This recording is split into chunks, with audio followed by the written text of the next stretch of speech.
So hi everyone, this is Mayank Kothari. Today we are going to start with the revision lectures of CA Final AFM for November 2024 exam. This is going to be an amazing journey where we are going to discuss all the concepts of CA Final AFM in minimum of the time, and we are going to cover around 263 important questions that I had released earlier. These important questions consist of all the concepts that is there in your syllabus from practical point of view. What is not covered in these 263 important questions is the theory part, which can be asked for around 10 to 16 marks. Okay. Apart from that, everything else is covered in these important questions. Now, what we are going to do, or what you are going to get in these revision lectures, is first the important questions list, which also has the answers. Please understand that these answers are according to institutes answer. So अगर कहीं institute के answer में थोड़ा बहुत ऊपर नीचे है या वेरिएशन आता है, कई बार इंस्टीट्यूट सेम क्वेश्चन के अलग अलग 2 से 3 आंसर देती है, that we are going to like discuss in the revision lectures, और मैं आपको मार्क करने के लिए भी बोल दूंगा कि इसके जगह पे ऐसी ट्रीटमेंट कर लेना. हालांकि ऐसा काफ़ी कम क्वेश्चंस में है. Apart from that, you are also going to get the formula book which contains more than 150 formulas of CA Final AFM. This is very important for last day revision. Acha. Apart from that, whatever notes that we are going to make, we are going to do it in this particular copy, and I am going to share the PDF of this as well at the end of the revision lectures with you. So these are the 3 things that we are going to cover. First, the important questions list, which has the practical questions and the answer. Second, the formula book, and the third one is this, the PDF, okay, of our revision lectures notes. चलो, तो start करते हैं from this. Now, what is covered? Let's consider this first. मैं index में आ जाता हूँ इस important question list के हिसाब से. अगर हमें कवर करना है, हमारे पास में टाइम कम है, तो आप नोट कर सकते हो यहाँ पे. ये जो इंपॉर्टेंट क्वेश्चन है, ये पूरे 14 चैप्टर्स हमने लिए हुए हैं. 15th चैप्टर आपका आता है स्टार्टअप फाइनेंस का, वो थेरी है तो वो नहीं कंसिडर करा. इसके अलावा भी एक और चैप्टर यहाँ पे मिसिंग है, आप देख सकते हो. 6 के बाद में सीधा 8 है. 7th चैप्टर जो है वो सिक्योरिटाइजेशन का है, वो भी पूरी तरह से थेरी होने की वजह से हमने यहाँ पे कवर नहीं करा. ठीक है सर. अब धीरे धीरे हम किस तरह से हमारी अप्रोच रखने वाले, ये मैं आपको बता देता हूँ. ठीक है. सबसे पहले मैं बेसिक्स ले लूँगा. कुछ बेसिक्स है जैसे कि time value of money, risk management chapter शुरू होने के पहले के कुछ कॉन्सेप्ट्स. ठीक है. ये बेसिक कॉन्सेप्ट शुरू होने के बाद में मैं हर एक क्वेश्चन लेता जाऊँगा यहाँ से. ठीक है. हर क्वेश्चन में क्या कॉन्सेप्ट्स कवर्ड है ये मुझे पता है, तो उस क्वेश्चन को डिस्कस करने के पहले उन कॉन्सेप्ट्स के बारे में हम जान लेंगे, तो आपके कॉन्सेप्ट भी कवर हो गए. उसके बाद उससे रिलेटेड क्वेश्चन भी हम अगर तुरंत ही कर लेंगे तो आपको उस कॉन्सेप्ट की प्रैक्टिकल जो एक्सपीरियंस मिलना चाहिए, प्रैक्टिस होनी चाहिए, वो भी हो जाएगी. Apart from all this things, यहाँ तो कॉन्सेप्ट्स आपके कवर होते ही हैं. ये सारे क्वेश्चंस करके आप एक कॉन्फिडेंट फील करोगे AFM के पेपर के लिए. हम कम से कम टाइम में कोशिश करेंगे कवर अप करने की. एक और चीज़ जो रहेगी वो ये ऐसा है कि अगर मान लो पर्टिकुलर कोई क्वेश्चन में कॉन्सेप्ट हो गया, अब अगले क्वेश्चन में वो कॉन्सेप्ट फिर से आया है प्लस 2-3 कॉन्सेप्ट और आए हैं, तो पुराने कॉन्सेप्ट को हम थोड़ा फास्ट भगाएंगे और नए कॉन्सेप्ट्स पे ज़्यादा ध्यान देंगे. रिवीजन टाइम टू टाइम करते जाएंगे, स्टार्टिंग से लेके वापस यहाँ तक, है ना, फर्स्ट चैप्टर से लेके एंड तक. चलो सर, श्री गणेश करते हैं. सबसे पहले कुछ चीज़ें जो लेनी है वो है टाइम वैल्यू ऑफ मनी की बेसिक कॉन्सेप्ट. आप इस चीज़ को हल्के में मत लो और इस लेक्चर को फॉरवर्ड करके आगे मत बढ़ो, बिकॉज इन सब में आपके बहुत सारे चैप्टर कवर होते हैं. ये परपेचुटी वाला जो कॉन्सेप्ट है आपके business valuation, security valuation, portfolio, इन सब में आता है. प्रेजेंट वैल्यू आपका कैपिटल बजटिंग में आएगा, ये भी कैपिटल बजटिंग में आता है. Present value of annuity, present value, future value, ये सब कैपिटल बजटिंग, बिजनेस वैल्यूएशन, और एक दो चैप्टर है सिक्योरिटी वैल्यूएशन, इन सब में आएगा. Effective rate of interest, bond valuation वाले यानी सिक्योरिटी वैल्यूएशन वाले चैप्टर में. मतलब ऑलमोस्ट आप लेके चलो सारे कॉन्सेप्ट आपके बहुत बार यूज़ होने वाले. चलिए स्टार्ट करें सर. साथ साथ में बने रहना, धीरे धीरे ग्रिप पकड़ते जाएंगे. पहला पार्ट सिंपल इंटरेस्ट का है। बहुत सिंपल है सर, ये टाइमलाइन है आपकी। ठीक है, आपको एक चीज़ बहुत ज़्यादा अच्छे से समझनी चाहिए कि आज का 100 रुपये कल के 100 रुपये के बराबर नहीं होता। इसी का मतलब होता है कि पैसे की, टाइम की कीमत होती है। आप मुझे आज 100 रुपये दे दो और मैं आज आपको वापस दे दूँ तो आप बोलोगे ठीक है, लेकिन वही 100 रुपीज़ में अगर आपको 1 साल बाद दूँ तो आप बोलोगे नहीं, ये ठीक नहीं है। सो इतना फ़र्क आता है। आपको अगर 1 साल बाद मैं पैसा दे रहा हूँ तो आप क्या बोलोगे कि सर 1 साल बाद अगर आप पैसा दे रहे हो ना तो आप उसमें इंटरेस्ट भी ऐड करो, यानी कि अपॉर्चुनिटी कॉस्ट ऑफ कैपिटल। अब अगर 110 दे रहे हो तो शायद आप मान जाओगे। So this is what the time value of money is.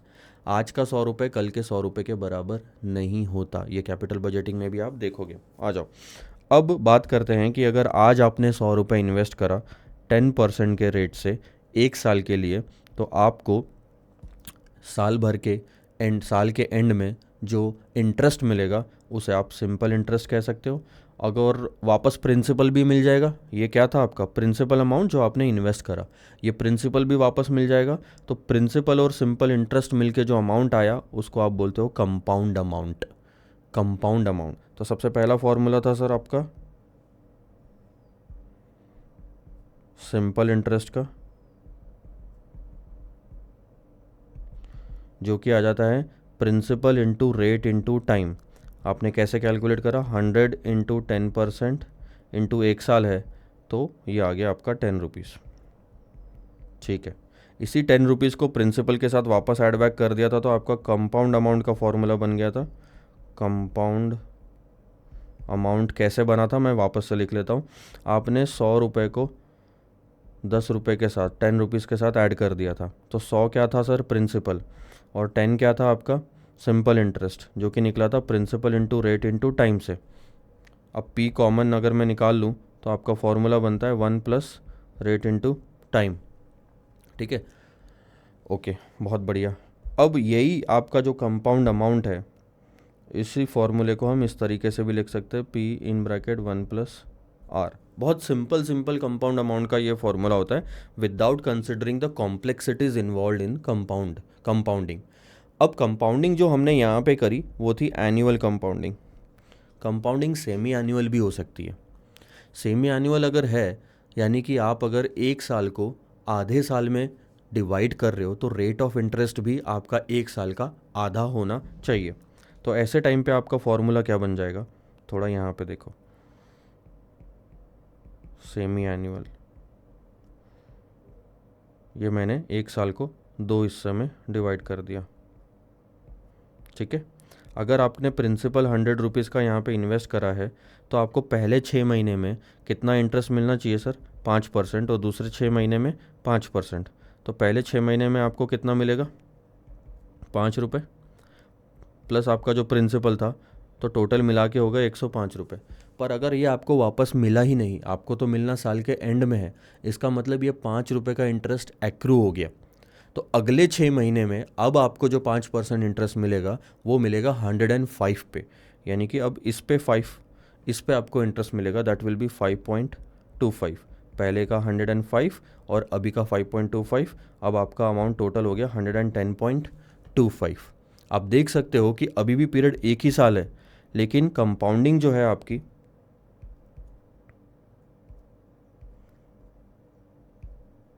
Compounding आपने एनुअल से सेमी एनुअल कर दी, तो आपका जो टोटल अमाउंट है वो 110 से, यहाँ पे आपका 110 से 110.25 हो गया। यानी इससे एक चीज़ प्रूव होती है कि कंपाउंडिंग जितनी ज़्यादा होगी फ्रीक्वेंसी 1 साल के अंदर, उतना मेरा एंड वाला जो अमाउंट मेरे हाथ में आना बनता है वो बढ़ता जाएगा। This is the magic of compounding. ठीक है, तो अब इसका फॉर्मूला कैसे बनेगा सर, सिंपल है। जो कंपाउंड अमाउंट का बेसिक फार्मूला था प्रिंसिपल इन ब्रैकेट 1+R।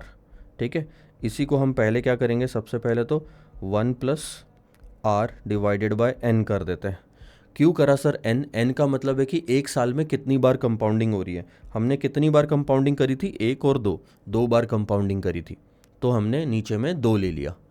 ठीक है, तो इससे क्या आएगा लेकिन आंसर आप रख के देखो तो आपको समझ में आएगा। 100 इंटू 1 प्लस 0.10 डिवाइडेड बाय 2। तो इससे आंसर तो सिर्फ 105 आता है। इसका मतलब समझ रहे हो क्या हुआ? इसका मतलब है कि इस फॉर्मूले से सिर्फ आप यहाँ तक पहुँचते हो 6 महीने तक। हमें तो ये फॉर्मूला सिर्फ पहले 6 महीने नहीं, वापस दूसरे 6 महीने में भी इस्तेमाल करना है। यानी कि इस फॉर्मूले का आप डबल कर दोगे। डबल करने का मतलब क्या हो गया सर? आप एक और 1 प्लस आर एन लगा दो यहाँ पे, आर डिवाइडेड बाय एन, इस तरह से। जब आप ऐसा करते हो इसका मतलब ही होता है कि न्यूमरेटर में अब आप पावर में आप कुछ लिखोगे, उसको डबल कर दोगे, यानी कि स्क्वायर हो गया वहाँ पे 1 साल में। तो मैं वापस से अब यहाँ पे लिख लेता हूँ। तो हमारा फाइनल और फुल प्रूफ फॉर्मूला बनता है 1 plus R divided by N to the power N, क्योंकि 2 बार कंपाउंडिंग करी थी। और ये पूरा क्वेश्चन सिर्फ 1 ही साल का था, इसलिए टाइम हम हमेशा 1 ले रहे थे यहाँ पे, 1 1 1, इसलिए टी अलग से लिखा नहीं। पर अगर 1 से ज़्यादा साल के लिए इन्वेस्टमेंट करा तो टी से भी आपको मल्टीप्लाई तो करना ही पड़ेगा। या 1 से कम साल के लिए इन्वेस्टमेंट होगा तो टाइम कितना हो जाएगा? अगर 1 साल की जगह 6 महीने का ही इन्वेस्टमेंट और वापस आ जाना है तो आपका टाइम हो गया 0.5। ठीक है सर, कोई नहीं, आगे बढ़ते हैं। जितना भी टाइम है उसमें कितनी बार कंपाउंडिंग हो रही है वो आ जाएगा आपका पावर में।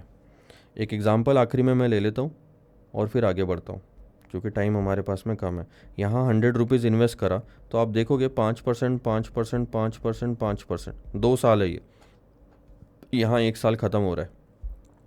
ठीक है, तो आपका अब कंपाउंडिंग 4 बार हो रही है, इसलिए हम न्यूमरेटर में यहाँ पे क्या करेंगे, एन ले लेंगे 2, क्योंकि साल भर में तो 2 ही बार कंपाउंडिंग हो रही है और टाइम कितना था, 2 साल। ये जो ईयर्स में है तो ये भी ईयर्स में ही रहेगा। टाइम अगर 2 साल का, साल भर का है, 2 साल का है, तो कंपाउंडिंग भी हर साल में कितनी बार हो रही है वो लेना पड़ेगा। टाइम अगर महीनों में है तो ये भी आपको मंथ्स में कितनी बार कंपाउंडिंग हो रही है वो लेना पड़ेगा। ठीक है, तो अब आपको एक चीज़ और समझ में आ गई, ये रहा। ठीक है, ये आपका फाइनल फार्मूला बन गया, principal in bracket 1 plus rate of interest divided by number of compounding in a year. अगर नंबर ऑफ कंपाउंडिंग, ध्यान देना मेरी बात को, अगर ये कंपाउंडिंग साल भर में कितनी बार हो रही है ये ले रहे हो तो रेट ऑफ इंटरेस्ट भी साल भर का ही लेना है अपने। सब कुछ साल का है, टी भी क्या है, ईयर्स में। सब कुछ 1 साल के अंदर कितना हो रहा है ये होता है। टी भी ईयर्स में कि 2 साल है, 3 साल है, 4 साल है। ठीक है, 2 फॉर्मूले आपके यहाँ पे कंप्लीट हो गए। अब हम क्या करेंगे मैं आपको बताता हूँ, सिंपल है। आपने एनुअल कंपाउंडिंग देखी, आपने सेमी एनुअल कंपाउंडिंग देखी, अब थोड़ा और बढ़ाते हैं उसको, मतलब 1 साल में अब हम क्वार्टरली कंपाउंडिंग करके देखते हैं, फिर मंथली कंपाउंडिंग करके देखेंगे। अब इसकी वर्किंग सारी मैंने यहाँ पे करके रखी है, मैं आपको समझा देता हूँ और हम आगे बढ़ते हैं, ध्यान देना। सबसे पहले तो ले लो सर एनुअल कंपाउंडिंग, आपने 100 रुपीज़ का इन्वेस्टमेंट करा 10% से, तो आपके हाथ में कितना आएगा एट द एंड, 110 रुपीज़। ठीक है, ये बहुत ईजी हो गया, समझ गया। अब आपने 100 रुपीज़ का इन्वेस्टमेंट करा लेकिन सेमी एनुअल कंपाउंडिंग है, तो आपने ये फार्मूला इस्तेमाल करा। ये फार्मूला वही है अपना, P in bracket 1 plus R divided by N to the power N T. ठीक है, आपने इस फार्मूले के हिसाब से देखा तो 1.05 को 2 बार हम मल्टीप्लाई करेंगे, यानी कि टू द पावर 2 आएगा। तो आंसर आ गया हमारा 110.25। एनुअल कंपाउंडिंग में कितना आया, 110। सेमी एनुअल कंपाउंडिंग में कितना आया, 110.25। अब आप एक काम करो, क्वार्टरली कंपाउंडिंग करो। क्वार्टरली कंपाउंडिंग में क्या होगा, 1 2 3 4, 1 साल में 4 क्वार्टर होते हैं, 4 बार कंपाउंडिंग करोगे तो 2.5% आएगा हर क्वार्टर का। तो 2.5% से बार बार कंपाउंडिंग करोगे तो आएगा 110.38। अब अगर आप मंथली जाओगे तो 1 साल में 12 महीने होते हैं, 12 बार कंपाउंडिंग करोगे तो 110.43। आप समझ रहे हो, आपका अमाउंट हर फ्रीक्वेंसी बढ़ने पे कंपाउंडिंग की बढ़ता जा रहा है। ठीक है, अब मैं यहाँ पे आ जाता हूँ। हर केस में आपकी एनुअल कंपाउंडिंग 10% की थी, बट एक्चुअल में देखा जाए तो आपने सिर्फ 10% नहीं कमाया। आप अगर इस चीज़ में ध्यान दोगे, ये सेमी एनुअल वाले में, तो आपने इन्वेस्टमेंट 100 करा था पर आपको मिला कितना, 110.25, क्योंकि सेमी एनुअल कंपाउंडिंग थी। इतना ही पैसा हमें कौन से एनुअल कंपाउंडिंग के रेट पे मिलता? अगर इस केस में एनुअल कंपाउंडिंग होके भी इतना ही पैसा आता तो वो रेट ऑफ इंटरेस्ट क्या होता सर, 10.25%। मानते हो? आप लगा के देखो, 100 को 10.25% पे एनुअल कंपाउंडिंग में लगा के देखो, आएगा इतना ही। तो इसका मतलब ये क्या है, जो 10% सेमी एनुअल कंपाउंडिंग था उसका ही इफेक्टिव एनुअल कंपाउंडिंग वाला रेट है 10.25%। सिंपल, मैं यही चीज़ यहाँ पे बोल सकता हूँ, जो 10% का क्वार्टरली कंपाउंडिंग का रेट था उसी का ही इफेक्टिव रेट यहाँ बन जाएगा 10.38%, यहाँ बन जाएगा 10.43%। इफेक्टिव रेट ऑफ इंटरेस्ट बोलते हैं इसको, ठीक है।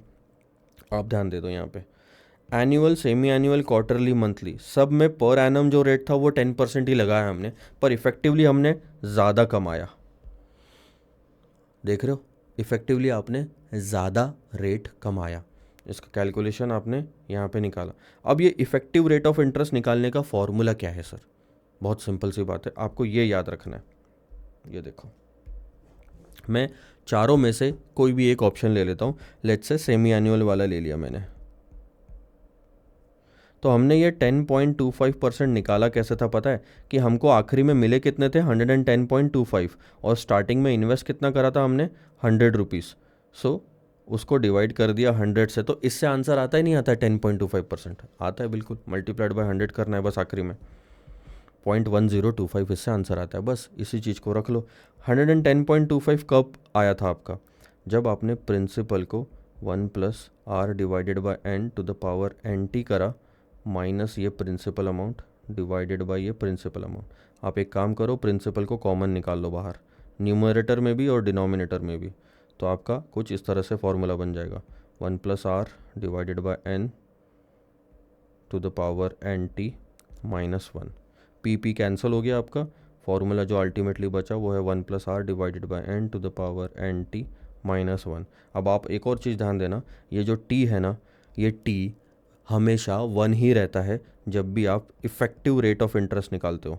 मैं ये भी बता देता हूँ क्यों, क्योंकि जब भी हम इफ़ेक्टिव रेट ऑफ इंटरेस्ट की आगे बात करेंगे तब हमारा उसमें एक अजम्पशन रहेगा कि हम पर एनम अज्यूम कर रहे हैं, वो जो रेट ऑफ इंटरेस्ट हम निकालेंगे वो पर एनम होगा, इसलिए टी हमेशा 1 रहेगा। और अगर टी को हमेशा 1 ही रहना है तो अल्टीमेट फार्मूला आपका बन गया 1+r divided by n to the power n minus 1।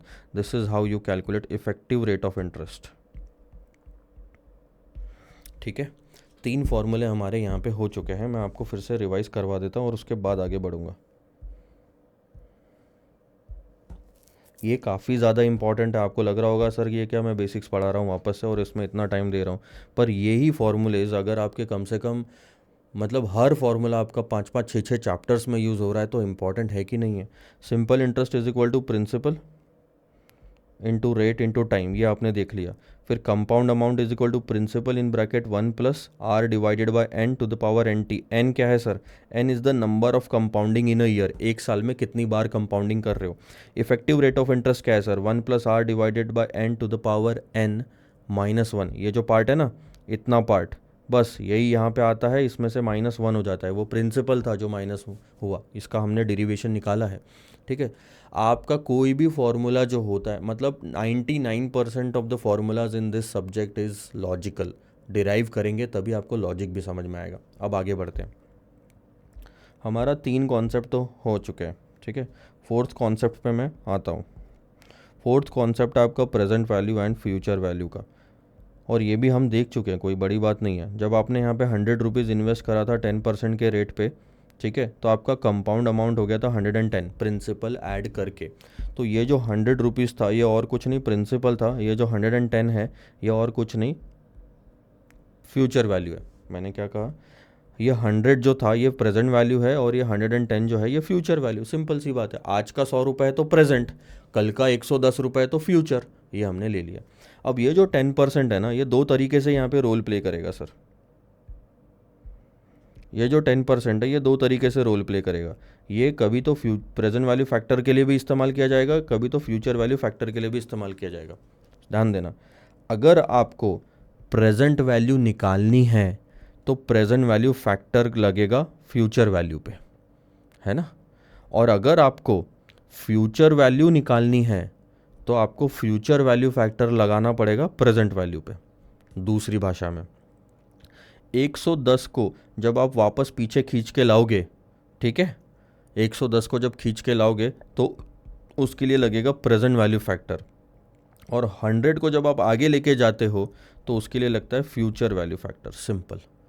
और इसके फॉर्मूलेस कोई बनाने की ज़रूरत नहीं है, ये ऑलरेडी आप देख चुके हैं, वापस से मैं रिपीट कर रहा हूँ। Compound amount is equal to principal in bracket 1+r। ये सिंपल सा कंपाउंड अमाउंट का फॉर्मूला था without any complexities of compounding.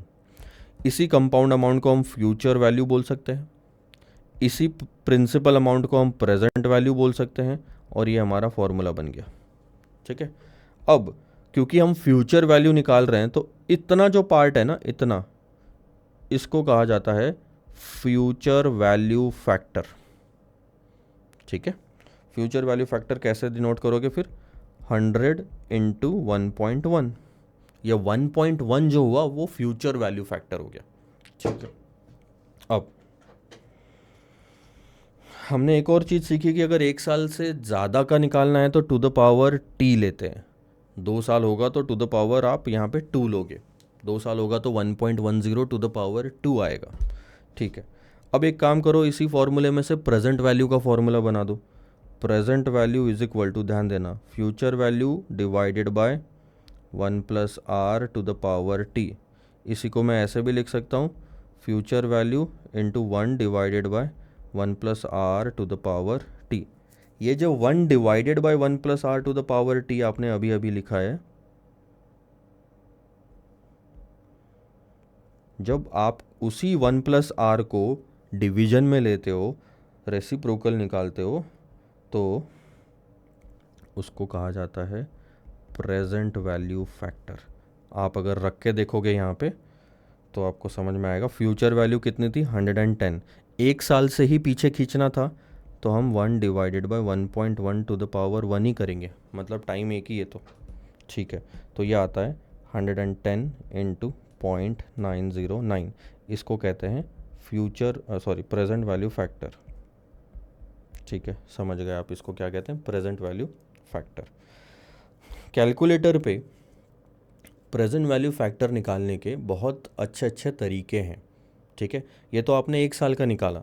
अगर आपको 1 डिवाइडेड बाय 1.1 2 साल का निकालना होगा तो आप क्या करोगे? आप पूरा 1.1 का स्क्वायर निकाल के यहाँ पे नहीं रखोगे सर। आपको क्या करना है, ऐसे टाइम पे हमारा 4th कॉन्सेप्ट अब इसमें कवर हो जाएगा, that is present value of 4th है, 5th है। थोड़ा बस सब्र रखो, हम कॉन्सेप्ट पे जल्दी आएंगे। Present value of annuity. अब मैं आपके सामने एक एग्जांपल ले रहा हूँ, ध्यान देना। आ जाओ, प्रेजेंट वैल्यू ऑफ एन्युटी देखते हैं। अब सबसे पहले तो आपको ये चीज़ समझ में आनी चाहिए कि एन्युटी होता क्या है। ठीक है, अब ये मैंने आपके सामने एग्जांपल लिया है। आपको कई बार ऐसा कट देखने मिलेंगे इस वीडियो में, बिकॉज मैं रिवीजन लेक्चर्स ले रहा हूँ और मैं नहीं चाहता कि आपका टाइम जाए। अब ये सब चीज़ें मैं ड्रॉ करता और उन सब में फालतू में टाइम वेस्ट होता। तो ठीक है, चलो हम ये एग्ज़ाम्पल लेते हैं। लेट्स से फॉर एग्ज़ाम्पल कि आपको इन्वेस्टमेंट करने पे हर साल 100 रुपये मिलने वाले हैं। That is your cash inflow. हम उसको क्या कहते हैं? जब मिलने वाले होते हैं तो कैश इनफ्लो कहते हैं, जब जाने वाले होते हैं तो कैश आउटफ्लो कहते हैं। ठीक है, तो आपको पहले साल के एंड में 100 रुपीज़ मिल रहे हैं, फिर सेकंड, थर्ड, फोर्थ, फिफ्थ आप नोटिस कर सकते हो, ये रहा। ठीक है, ये पाँचों आपको 100 रुपीज़ मिल रहे हैं। क्वेश्चन ये है कि इन पाँचों की प्रेजेंट वैल्यू निकालना है और टोटल करना है। ठीक है, प्रेजेंट वैल्यू निकालने का फॉर्मूला अभी हमने देख लिया, यहाँ पे ये रहा। Present value is equal to future value into present value factor. Future value into present value factor, सीधा सीधा। अब ये फॉर्मूला वगैरह भूल जाओ, एक ये बेसिक था, पर अब सिर्फ प्रेजेंट वैल्यू फैक्टर से मल्टीप्लाई करना है। अब क्या हो गया, मतलब अगर आपका रेट ऑफ इंटरेस्ट 10% है, ध्यान देना यहाँ पे, टाइम पूरे 5 साल का है, हर साल जो 100 रुपये मिल रहे हैं उसे कहा जाता है एन्युटी। एन्युटी का मतलब क्या है कि अगर सिमिलर फिगर 2 साल या उससे ज़्यादा अकर हो रही है, आ रही हो या जा रही हो फ़र्क नहीं पड़ता, अगर सिमिलर सेम फिगर 2 साल या उससे ज़्यादा के टाइम लाइन में आती है तो उसे एन्युटी कहा जाता है। ठीक है सर, सेम फिगर। तो आपका ये जो पहला 100 रुपीज़ है, इसको प्रेजेंट वैल्यू निकालने के लिए कितने साल से डिस्काउंटिंग करना है सर? इसको हम क्या कहते हैं? डिस्काउंटिंग करना या खींच के लाना लोकल भाषा में, या प्रेजेंट वैल्यू निकालना। तो हम पहले जो साल का 100 रुपये है उसको 1 साल से डिस्काउंटिंग कर रहे हैं। ठीक है, तो फॉर्मूला हमारा क्या बन जाएगा यहाँ पे, present value is equal to future value into present value factor, 100 into 1 divided by 1.1 to the power 1 ही रहेगा क्योंकि एक ही साल से खींचना है। तो दैट इज़ 100 इंटू 0.909, तो दैट इज़ 90.90। ये मैं एक सिंपल बता दिया मैंने आपको, ठीक है। इसी तरह से क्या होगा, ये आपने ला लिया ये, ठीक है, प्रेजेंट वैल्यू। अब अगर जो सेकंड ईयर में 100 रुपीज़ मिल रहा है उसको प्रेजेंट वैल्यू पे लेके आना है, तो आप उसको कितने साल से खींचोगे या डिस्काउंटिंग करोगे, 2 साल से। दोनों साल 10-10% का रेट लगाओगे, ठीक है। ये दोनों साल 10-10% का रेट लगाओगे तो आपका प्रेजेंट वैल्यू फैक्टर आएगा 1 डिवाइडेड बाय 1.1 का स्क्वायर, क्योंकि 2 साल से खींचना है तो वो स्क्वायर हो जाएगा, तो वो आएगा 0.826। आपने कैलकुलेटर पे करना है, क्या करना है मैं आपको बता देता हूँ, 1 डिवाइडेड बाय 1.1 का स्क्वायर। सो आप कैलकुलेटर पे 1 डिवाइडेड बाय 1.1 करोगे और 2 बार इक्वल टू दबाओगे, आपका आंसर आ जाएगा। जब पहली बार इक्वल टू दबाओगे तो आपका आंसर आएगा 0.909, दूसरी बार दबाओगे तो आएगा 0.826, फिर दबाओगे तो आएगा 0.751, फिर दबाओगे तो आएगा 0.683, फिर दबाओगे तो आएगा 0.621। सर आपको याद है क्या? बिल्कुल, 10 साल आप पढ़ा के देखो, आपको भी याद हो जाएंगे। 10% is the common present value factor in most of the questions that you are going to get, that's why you should also remember this. In fact आपको भी रट जाने चाहिए, ठीक है। तो ये प्रेजेंट वैल्यू फैक्टर हो गया। ये सर प्रेजेंट वैल्यू फैक्टर है 1 साल का, ये प्रेजेंट वैल्यू फैक्टर है 2 साल का। अब ध्यान देना मेरी वर्डिंग्स पे, ये present value factor second year का नहीं है, सेकंड ईयर का कभी भी नहीं होता, 2 साल का होता है। यहाँ पे बहुत बच्चे गलती कर बैठते हैं, ठीक है। अब देखो, अब आपको कितना लॉजिकल लग रहा है कि हर जगह 100-100 रुपये रखें, फिर हर जगह प्रेजेंट वैल्यू फैक्टर भी रखे और उन सबको मल्टीप्लाई करके ये 5 फिगर निकाले और उन सबकी टोटल निकाले इतनी 379।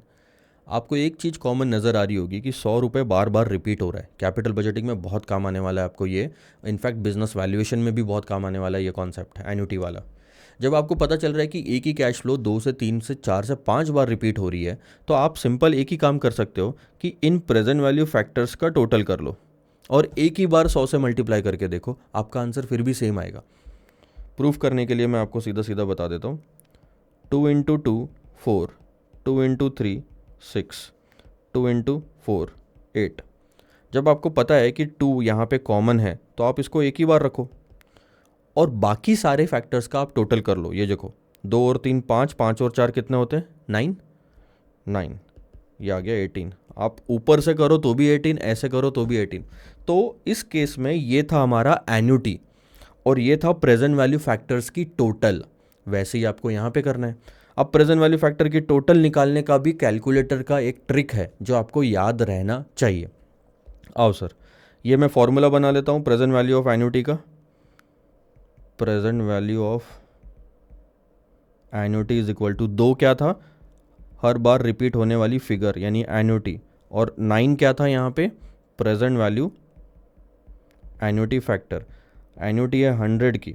अब आपको क्या करना है, एन्युटी फैक्टर निकालना है 10% का 5 सालों के लिए, 5 साल का टोटल, मतलब 5 साल में हर साल का प्रेजेंट वैल्यू फैक्टर का टोटल आना चाहिए इसके अंदर में, ठीक है। अब देखो वो कैलकुलेटर पे कैसे निकालते हैं, कैलकुलेटर की ट्रिक भी हम यहाँ पे कवर अप करते जाएंगे सर, थोड़ा ध्यान देना। आपको करना कुछ नहीं है, आप देखो जब आपने ये सब निकालते गए कैलकुलेटर पे, ये नोटिस कर रहे हो, ये आप मेमोरी में ऐड करते जाओ कैलकुलेटर के। ध्यान देना कैसे निकालते हैं, मैं यहाँ पे बता देता हूँ एक बार।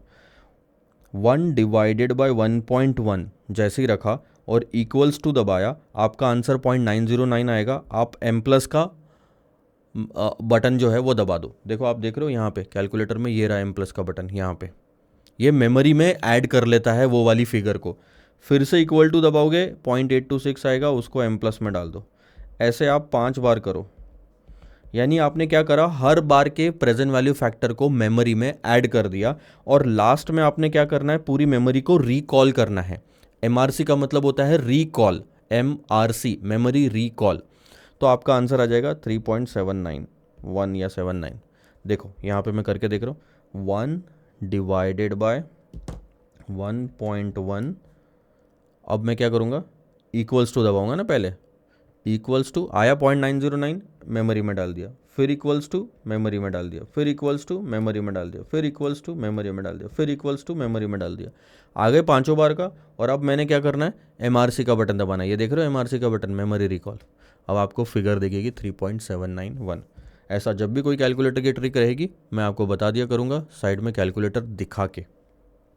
बस आप यहाँ पे 3.791 डाल दो, आपका आंसर आ गया 379.10, ऑलमोस्ट उतना ही जितना यहाँ पे आ रहा था 3.379। तो एक आपने एक शॉर्टकट देख लिया प्रेजेंट वैल्यू ऑफ एन्युटी। ठीक है, अब मैं आपको लास्ट एग्जांपल दे रहा हूँ और उसके बाद ये टाइम वैल्यू ऑफ मनी हम ख़त्म कर देंगे सर।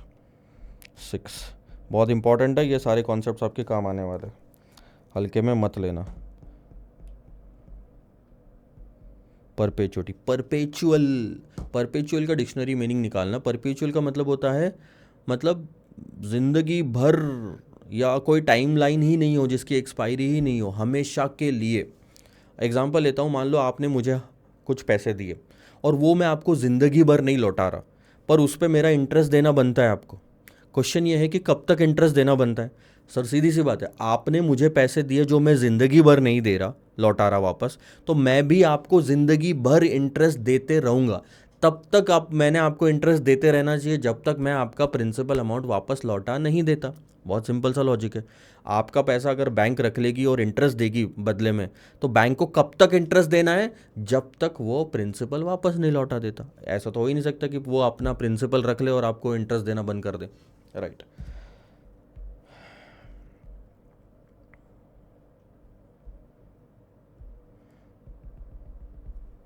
ठीक है, अब ऐसा लेके चलो, आपने एक अमाउंट इन्वेस्ट करनी है बैंक में, जिस पे बैंक आपको 10% का इंटरेस्ट देगा और हर साल उसके हिसाब से आपको 100 रुपीज़ का इनफ्लो आता जाएगा।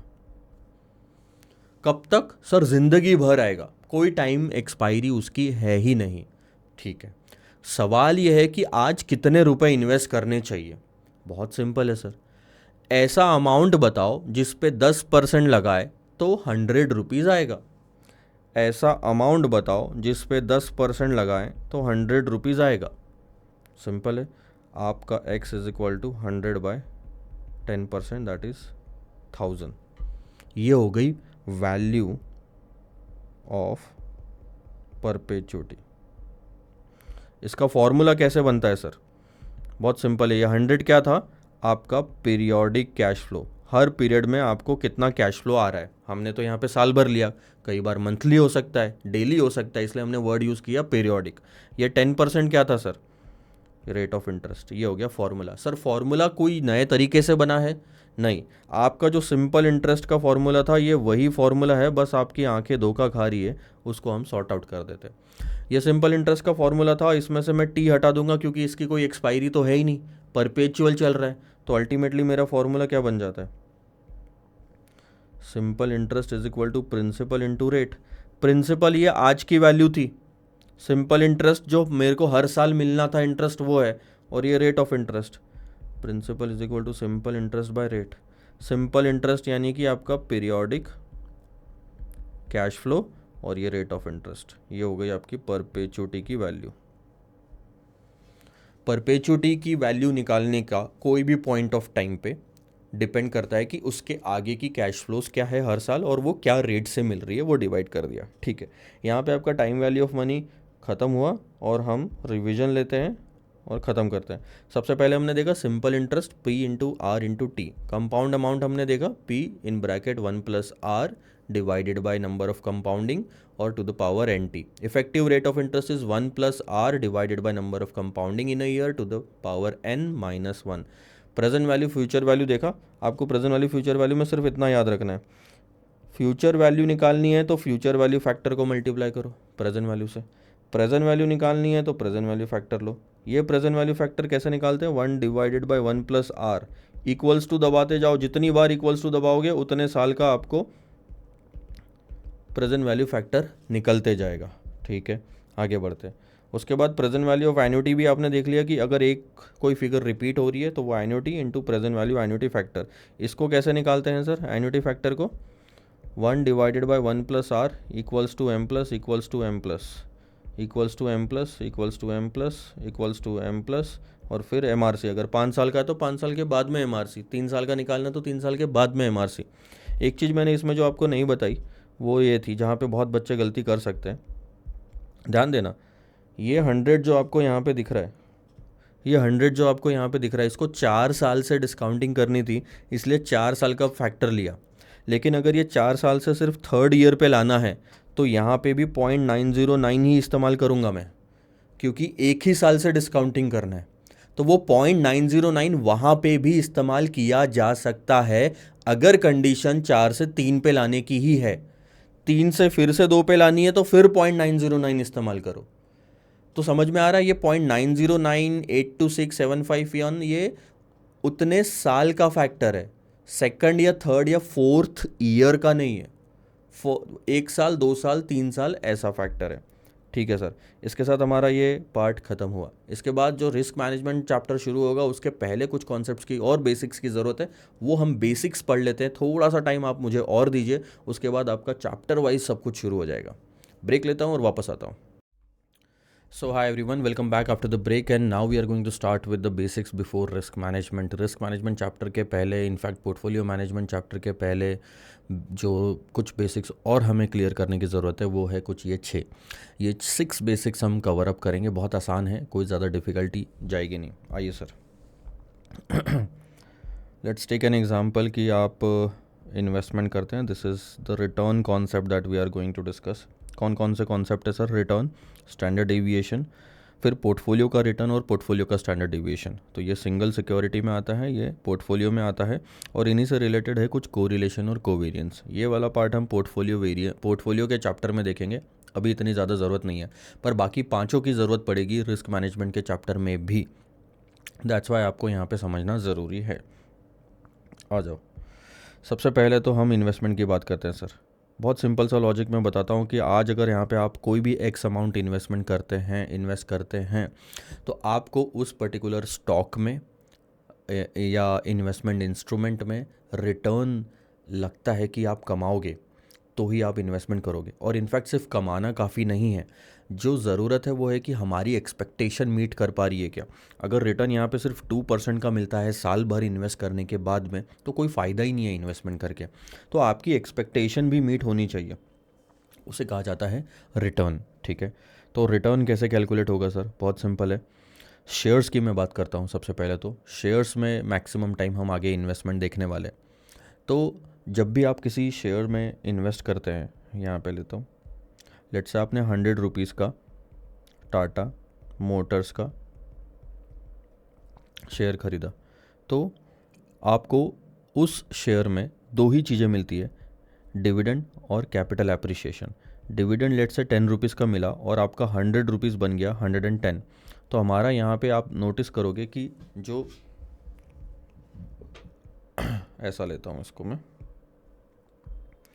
आपका 100 रुपीज़ बन गया लेट से 110 at the end of the year. तो जो कैपिटल एप्रिसिएशन हुआ वो भी हो गया 10 रुपीज़ का। सो टोटल मिला के हमारा जो रिटर्न हुआ वो है 20 का। सो एक बेसिक तरीका क्या होता है रिटर्न कैलकुलेट करने का? Return is equal to dividend plus capital appreciation divided by जो इनिशियली आपने इन्वेस्ट करा था। डिविडेंड था हमारा 10 रुपीज़ का, कैपिटल एप्रिसिएशन 10 रुपीज़ का, इन्वेस्टमेंट था हमारा 100 रुपीज़ का। सो इस तरह से 20% मेरा रिटर्न आ गया। शेयर्स में जनरली ये होता है, आप शेयर्स के अलावा डिबेंचर्स में जाओगे तो न्यूमरेटर में डिविडेंड की जगह इंटरेस्ट हो जाएगा plus capital appreciation divided by initial investment. अगर वो डिबेंचर मार्केट में ट्रेड हो रहा है तो उसमें भी कैपिटल एप्रिसिएशन होगा। ठीक है, तो इस तरह से रिटर्न डिपेंड करता है कि इन्वेस्टमेंट कौन से असेट में करा है। फॉर्मूला सेम है, न्यूमरेटर में क्या आएगा कि उससे रिलेटेड जो रिटर्न मिला वो डिनोमिनेटर में आएगा, उससे रिलेटेड जो इन्वेस्टमेंट हुआ वो। ठीक है, अब एक और बात, लेट्स से फॉर एग्जांपल आप यहाँ पे इन्वेस्टमेंट कर रहे हो 100 करोड़ रुपीज़ का। ठीक है, अब यहाँ पे इन्वेस्टमेंट कर रहे हो तो आपका जो पूरा रिसर्च है 100 करोड़ रुपीज़ का वो तो यहीं पे होना चाहिए। साल के अंत में जाके रिटर्न क्या होगा उस पर तो आप आज डिसाइड नहीं कर सकते ना, जो होगा वो होगा। तो आपकी ना कुछ एक्सपेक्टेशंस होती है हिस्ट्री को देखते हुए कि इस बिज़नेस में जनरली इतना कमाया जा सकता है, तो यहाँ पे आप अब अपना अंदाज़ा लगाना शुरू कर देते हो। ठीक है, सो आपका अंदाज़ा ये बैठता है लेट्स से कि मैं इस प्रोजेक्ट में एक साल में शायद 10% कमा लूँगा, या हो सकता है 15 भी कमा लूँ, या हो सकता है 20 भी कमा लूँ, या हो सकता है 30 भी कमा लूँ। अच्छा, जब भी कभी एक से ज़्यादा रिटर्न आपको लगता है कि हो सकता है, क्योंकि आप श्योर तो हो नहीं, तो यहाँ पे खेल शुरू होता है प्रोबेबिलिटी का। प्रोबेबिलिटी का कॉन्सेप्ट यहाँ पे एंटर कर जाता है। ये आपको कैपिटल बजटिंग के चैप्टर में भी बहुत काम आने वाला है, प्रोबेबिलिटी। तो सवाल ये उठता है सर कि ये जो मुझे लग रहा है कि मैं इतना कमाऊंगा, इसके चांसेस कितने हैं? लेट्स से इसके चांसेस है सिर्फ 20%, ठीक है, और प्रोबेबिलिटी हमेशा 100% से ऊपर नहीं हो सकती। मैं 15% कमाऊंगा, लेट्स से इसके चांसेस है कुछ 30%, इसके भी कुछ चांसेस होंगे, इसके भी कुछ चांसेस होंगे, चांसेस टोटल मिला के 100% के ऊपर नहीं जाना चाहिए। ये आपको समझ में आया? तो ऐसे केसेस में एक्सपेक्टेड रिटर्न नाम की चीज़ निकलती है, जब आप अपने पॉसिबल रिटर्न्स को प्रोबेबिलिटी से मल्टीप्लाई करते हो। आइए सर, मैं यहाँ पे फिगर ले लेता हूँ। लेट्स से कि आपको लग रहा है किसी भी प्रोजेक्ट में जो आप रिटर्न कमाओगे वो कुछ इस तरह से हो सकते हैं 10, 20, 15, 25 और 40%। मैं अपना मन से ले रहा हूँ। और जब भी एक से ज़्यादा पॉसिबल रिटर्न है तो आपने प्रोबेबिलिटीज़ निकाल ली। प्रोबेबिलिटी भी क्वेश्चन में कई बार दी होगी आपको। अब आपने निकाल लिया कि इसके होने के चांसेस कितने हैं। सर इसके होने के चांसेस 20%, इसके होने के चांसेस 10%, इसके होने के चांसेस 20%, इसके होने के चांसेस ले लो थोड़ा और बेहतर ले लेते 40% और इसके होने के चांसेस 10%। आप एक बार देख लो कि प्रोबेबिलिटी पूरी 100% हुई या नहीं हुई। 30, 50, 90 और 100 हो गई। अब आप क्या करते हो, यहाँ पे प्रोबेबिलिटी से मल्टीप्लाई करके, ध्यान देना, प्रोबेबिलिटी से मल्टीप्लाई करके एक एक्सपेक्टेड रिटर्न निकालोगे कि अगर इसके इतने हैं, इसके इतने हैं, तो ओवरऑल सब मिला के एक्सपेक्टेड कितना है। सो 10 से मल्टीप्लाई करोगे 0.20 को तो वो आ जाएगा 2, यहाँ पे आएगा 2, यहाँ आएगा 3, यहाँ आएगा 10 और यहाँ आएगा 4। आप देख सकते हो 2, 2, 4, 3, 7, 4, 11 एंड 10, 21%। इसको कहा जाता है sir expected return, bar are आई। इसको क्या कहा जाता है? Expected return. इसका इंटरप्रिटेशन थोड़ा सा ध्यान दे दो। मैं यही रिटर्न यहाँ पे लिख लेता हूँ, या चलो छोड़ो, टाइम नहीं है। सो ये मैं यहाँ पे इस प्रोजेक्ट में 100 करोड़ इन्वेस्टमेंट करने के बाद मैं एक्सपेक्ट कर रहा हूँ कि इस पॉइंट पे शायद मैं 10 कमा लूँ, 20% कमा लूँ, 15 कमा लूँ, 25 कमा लूँ, 40 कमा लूँ। इन सबको ध्यान में रखते हुए एक्सपेक्टेड है, प्रोबेबिलिटी का ध्यान में रखते हुए कि मैं अराउंड 20%, 21% के आसपास में कमाऊँगा। This is called as expected return. ये हमने कैसे कैलकुलेट करा? ये हमारा पहला फॉर्मूला था सर, रिटर्न वाला। ये हमने कैसे कैलकुलेट करा? जितने भी रिटर्न थे, ध्यान देना, उसको उसकी प्रोबेबिलिटी से मल्टीप्लाई करा और टोटल कर दिया। टोटल का ये साइन होता है समेशन। तो आपका 21% आ गया। अब आप मुझे बताओ कि आपके पास में अगर ये प्रोबेबिलिटीज़ नहीं दी होती तो आप ये भी नहीं निकाल पाते। ऐसे केसेस में एक्सपेक्टेड रिटर्न कैसे निकालना? जब प्रोबेबिलिटी नहीं दी है तो एक्सपेक्टेड रिटर्न कैसे निकालते हो? जितने भी आपको रिटर्न दिए हैं उसको आप अज्यूम कर लेते हो कि हर एक पॉसिबल रिटर्न के होने के चांसेस इक्वल है। अब यहाँ पे कितने पॉसिबल रिटर्न है? 5। आप 100 से 5 को डिवाइड करोगे तो हर एक के प्रोबेबिलिटी कितनी आ गई? 20%। आप हर एक को 0.20 से मल्टीप्लाई करके टोटल करो, या इन सब का समेशन करके 5 से डिवाइड कर दो, क्योंकि 5 पॉसिबल रिटर्न है, तो भी आपका आंसर सेम ही आएगा। सेम यानी 21 नहीं बोल रहा हूँ मैं, जो एवरेज आना चाहिए, इसको बोलते हैं एवरेज निकालना। सिंपल एवरेज निकालना तो आपको आता है। तो यहाँ पे जब प्रोबेबिलिटी नहीं दी है तो हमने क्या करा? सबका टोटल करा रिटर्न्स का और divided by number of observation कर दिया। तो ये 2 किस्से बनते हैं मेरे रिटर्न कैलकुलेट करने के। एक था विथ प्रोबेबिलिटी, जहाँ पे मैंने प्रोबेबिलिटी से मल्टीप्लाई करके टोटल लिया। एक है विदाउट प्रोबेबिलिटी। विदाउट प्रोबेबिलिटी में मैंने क्या करा? सबसे पहले सारे रिटर्न्स का टोटल करा और डिवाइडेड बाय n कर दिया, यानी कि नंबर ऑफ ऑब्जर्वेशन। आपका फाइनल आंसर आ गया, ठीक है। पर कहानी ना सिर्फ यहाँ पे ख़त्म नहीं होती। कोई भी प्रोजेक्ट सिर्फ रिटर्न के बेसिस पे डिपेंड नहीं करता। एग्जाम्पल के तौर पे आपको लेट्स से आपके पास में कोई ICICI बैंक है जहाँ पे आप इन्वेस्टमेंट करोगे, तो ICICI बैंक आपको, मैं ले लेता हूँ यहाँ पे, बैंक आपको 10% देने के लिए रेडी है।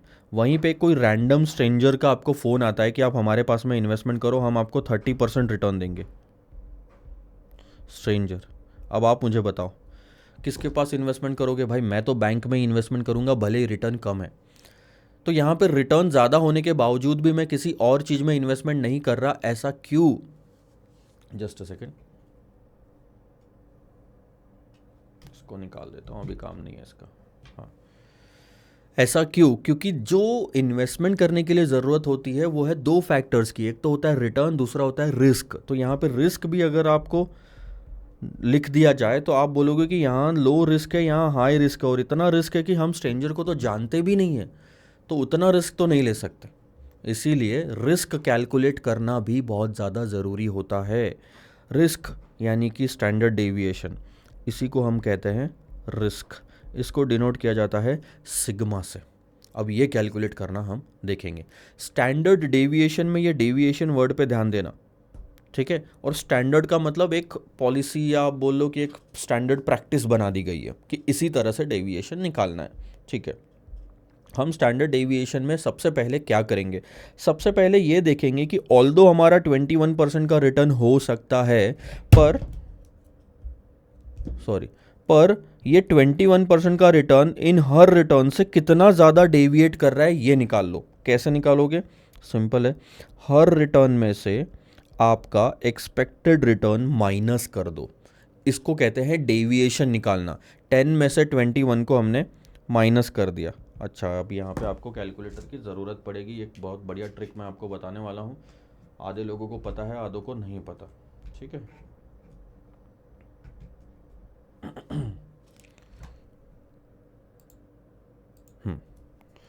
तो अब आप क्या करेंगे? 10 में से 21 को माइनस कर देंगे। ठीक है सर, मैं कर देता हूँ, ध्यान देना मेरे कैलकुलेटर पे भी। अब 10 में से 21 माइनस करना है, तो मैंने क्या लिखा? 1 0 माइनस का साइन 21, ठीक है? और मैंने दबा दिया इक्वल्स। तो कितना आंसर आया सर? ये मैंने लिख लिया -11। अब आपको पता है कि सेकंड टाइम भी 21 ऐसी फिगर है जो फिर से माइनस करना है, यानी 21 कॉमन फिगर है सब में जो माइनस करना है, तो बार बार -21 नहीं लिखेंगे। अब हम क्या करेंगे?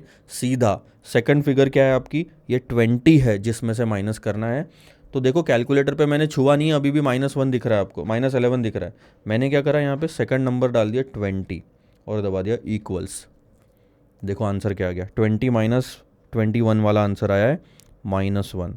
फिर मैं दबाऊंगा 15, फिर कर दो इक्वल्स -6, 25 इक्वल्स 4, 40 इक्वल्स 19। देख रहे हो ट्रिक? इसमें आपका टाइम बचता है और एग्ज़ाम में ये बहुत ज़्यादा इम्पॉर्टेंट है कि कोई भी फिगर अगर कॉमन आपको माइनस करनी होती है तो वो एक ही बार स्टार्टिंग में डालो और उसके बाद सिर्फ अगला फिगर और इक्वल्स, फिगर इक्वल्स, प्रोवाइडेड ये 21 आपने बाद में लिया हो। ठीक है, अब इसको फिर से हटा देते हैं। आगे तो ये आपका क्या आया सर? डेविएशन की हर फिगर कितना दूर है। अब इसके बाद में सेकंड, क्योंकि इसमें निगेटिविटी होती है और निगेटिविटी हटाने के लिए आपको कुछ करना पड़ेगा। सबसे पहली बात तो निगेटिविटी हटानी क्यों है? बहुत सिंपल सा रीज़न है सर। रिस्क कभी भी, ये जो स्टैंडर्ड डेविएशन है ये ध्यान देना, ये कभी भी निगेटिव नहीं होता। एग्जाम्पल के तौर पे लेट्स से कि मैं अगर मेरे घर से बाहर निकला तो मेरे एक्सीडेंट होने के चांसेस कितने? हम बोलते हैं 5%, 2%, 3%। मेरे एग्ज़ाम में फेल होने के चांसेस कितने? 2%, 5%। तो निगेटिव इवेंट्स है, फेल होना, एक्सीडेंट होना, ठीक है, शेयर मार्केट क्रैश हो जाना, ये सारे निगेटिव इवेंट्स है। फिर भी हम जो इसके चांसेस बोलते हैं 5% है, 2% है, 3% है, ये मैं हम पॉजिटिव फिगर में ही बोलते हैं। हम ऐसा नहीं बोलते कि आज शेयर मार्केट क्रैश हो जाएगा, इसके चांसेस -2% है, या इसके फेल होने के चांसेस -10% है। हम माइनस वर्ड यूज़ नहीं करते। Standard deviation in itself is a risk. तो खुद रिस्क को ही और निगेटिव क्या बताना? ये कभी भी आपका पॉजिटिव ही नंबर आता है। स्टैंडर्ड डेविएशन आपको पॉजिटिव साइड नेगेटिव साइड दोनों दिखाता है, पर फिगर इसकी जो नंबर जो है इसका पॉजिटिव ही रहेगा, ठीक है? सो ये कभी भी निगेटिव नहीं रहता, इसलिए यहाँ पे भी जो निगेटिविटी है ये हमें हटानी पड़ेगी। और कोई भी फिगर को निगेटिविटी हटाने के लिए आपके पास सिंपल सा तरीका है, उसको स्क्वायर कर दो। 121, 136, 24 और 19 का स्क्वायर कर लो, दैट इज़ 361। हटा दी। ये इस तरह से आप निगेटिविटी हटा सकते हो। ठीक है, अब ये जो एक्स्ट्रा इम्पैक्ट हमने डाला है, किसी भी चीज़ को स्क्वायर करा आपने और उसको वापस स्क्वायर रूट कर दिया तो आंसर सेम ही आता है। 2 का स्क्वायर 4 और 4 का स्क्वायर रूट करोगे तो वापस 2। तो हमने जो स्क्वायर करा उसको आखिरी में स्क्वायर रूट करके वापस इम्पैक्ट हटाने की कोशिश करेंगे। ठीक है, अब आपने ये ले लिया डेविएशन का स्क्वायर। ठीक है, करना क्या है सर आगे? बहुत सिंपल है, इन डेविएशन को प्रोबेबिलिटी से मल्टीप्लाई कर दो। आप बोलोगे सर प्रोबेबिलिटी से फिर से मल्टीप्लाई करना पड़ेगा, एक बार तो कर चुके थे। आपने प्रोबेबिलिटी से जब मल्टीप्लाई करा था तो वो सिर्फ ये फिगर्स थी। ठीक है, अब हम डेविएशन निकाल रहे हैं, हमने इस फिगर को इसमें से माइनस करा है और इन दोनों में कहीं पे भी प्रोबेबिलिटी मल्टीप्लाई करके आई हुई फिगर नहीं है, इसीलिए यहाँ पे प्रोबेबिलिटी से हम मल्टीप्लाई कर देते हैं। आर आई माइनस 12 RI का स्क्वायर इंटू प्रोबेबिलिटी। ठीक है सर, आ जाओ अब क्या करेंगे, 121 multiplied by 0.20 equals 24.2, 1 multiplied by 0.10 0.1, 36 multiplied by 0.20 7.2, 24 multiplied by 0.40 9.6, 361 multiplied by 0.10 that's 36.1। एक चीज़ जो हमने यहाँ पे नहीं करी वो थी कि जब भी हम ये फिगर्स निकाल रहे थे ना 24 ये जैसे ये निकाला इसको हमने डाल देना चाहिए था मेमोरी प्लस में। ठीक है, मेमोरी प्लस में डाल देते और यहाँ पे MRC दबाते तो इसका टोटल ऑलरेडी आ जाता। क्योंकि आपने वो नहीं करा टाइम टू टाइम तो अब आपको वापस सारी फिगर कैलकुलेटर पे रख के वापस टोटल करना पड़ेगा। तो आपको ये कैलकुलेटर की ट्रिक पता होनी चाहिए। जब आपको पता है अगली स्टेप आपको टोटल करना है तो अब हम क्या करेंगे, टोटल कर लेंगे सर इन सब का।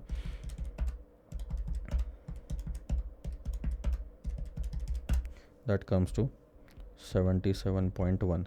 ये हो गया आपका स्टैंडर्ड डेविएशन का स्क्वायर जिसे हम कहते हैं वेरिएंस। मैंने बोला था स्क्वायर जो एक्स्ट्रा डाला था उसको स्क्वायर रूट कर देंगे, अब यहाँ पे आप स्क्वायर रूट कर दो, इसी फिगर को स्क्वायर रूट कर दो तो आपका आ जाएगा स्टैंडर्ड डेविएशन। आपने क्या करा, वेरिएंस को स्क्वायर रूट में डाल दिया तो आपका आंसर आता है 8.79%। देखो कैलकुलेशन में गलती भी हुई होगी अभी फ़िलहाल तो छोड़ देना, छोटा मोटा आपको कॉन्सेप्ट समझ में आना चाहिए। तो ये हो गया स्टैंडर्ड डेविएशन। अब आपके पास में दो इम्पॉर्टेंट फिगर है सर, एक तो है रिटर्न, एक तो है स्टैंडर्ड डेविएशन जिसे हम कहते हैं रिस्क।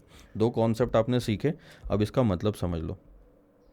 आपका आज इन्वेस्टमेंट करने के बाद साल भर में 21% का रिटर्न आपको मिल सकता है, पर उसका स्टैंडर्ड डेविएशन 8.79% है। इसका मतलब क्या हो गया कि ये रिटर्न आपका एक्चुअल में 8.79% से आगे भी जा सकता है और 8.79% से नीचे भी जा सकता है। यानी आपका एक्चुअल रिटर्न 29.79 भी हो सकता है।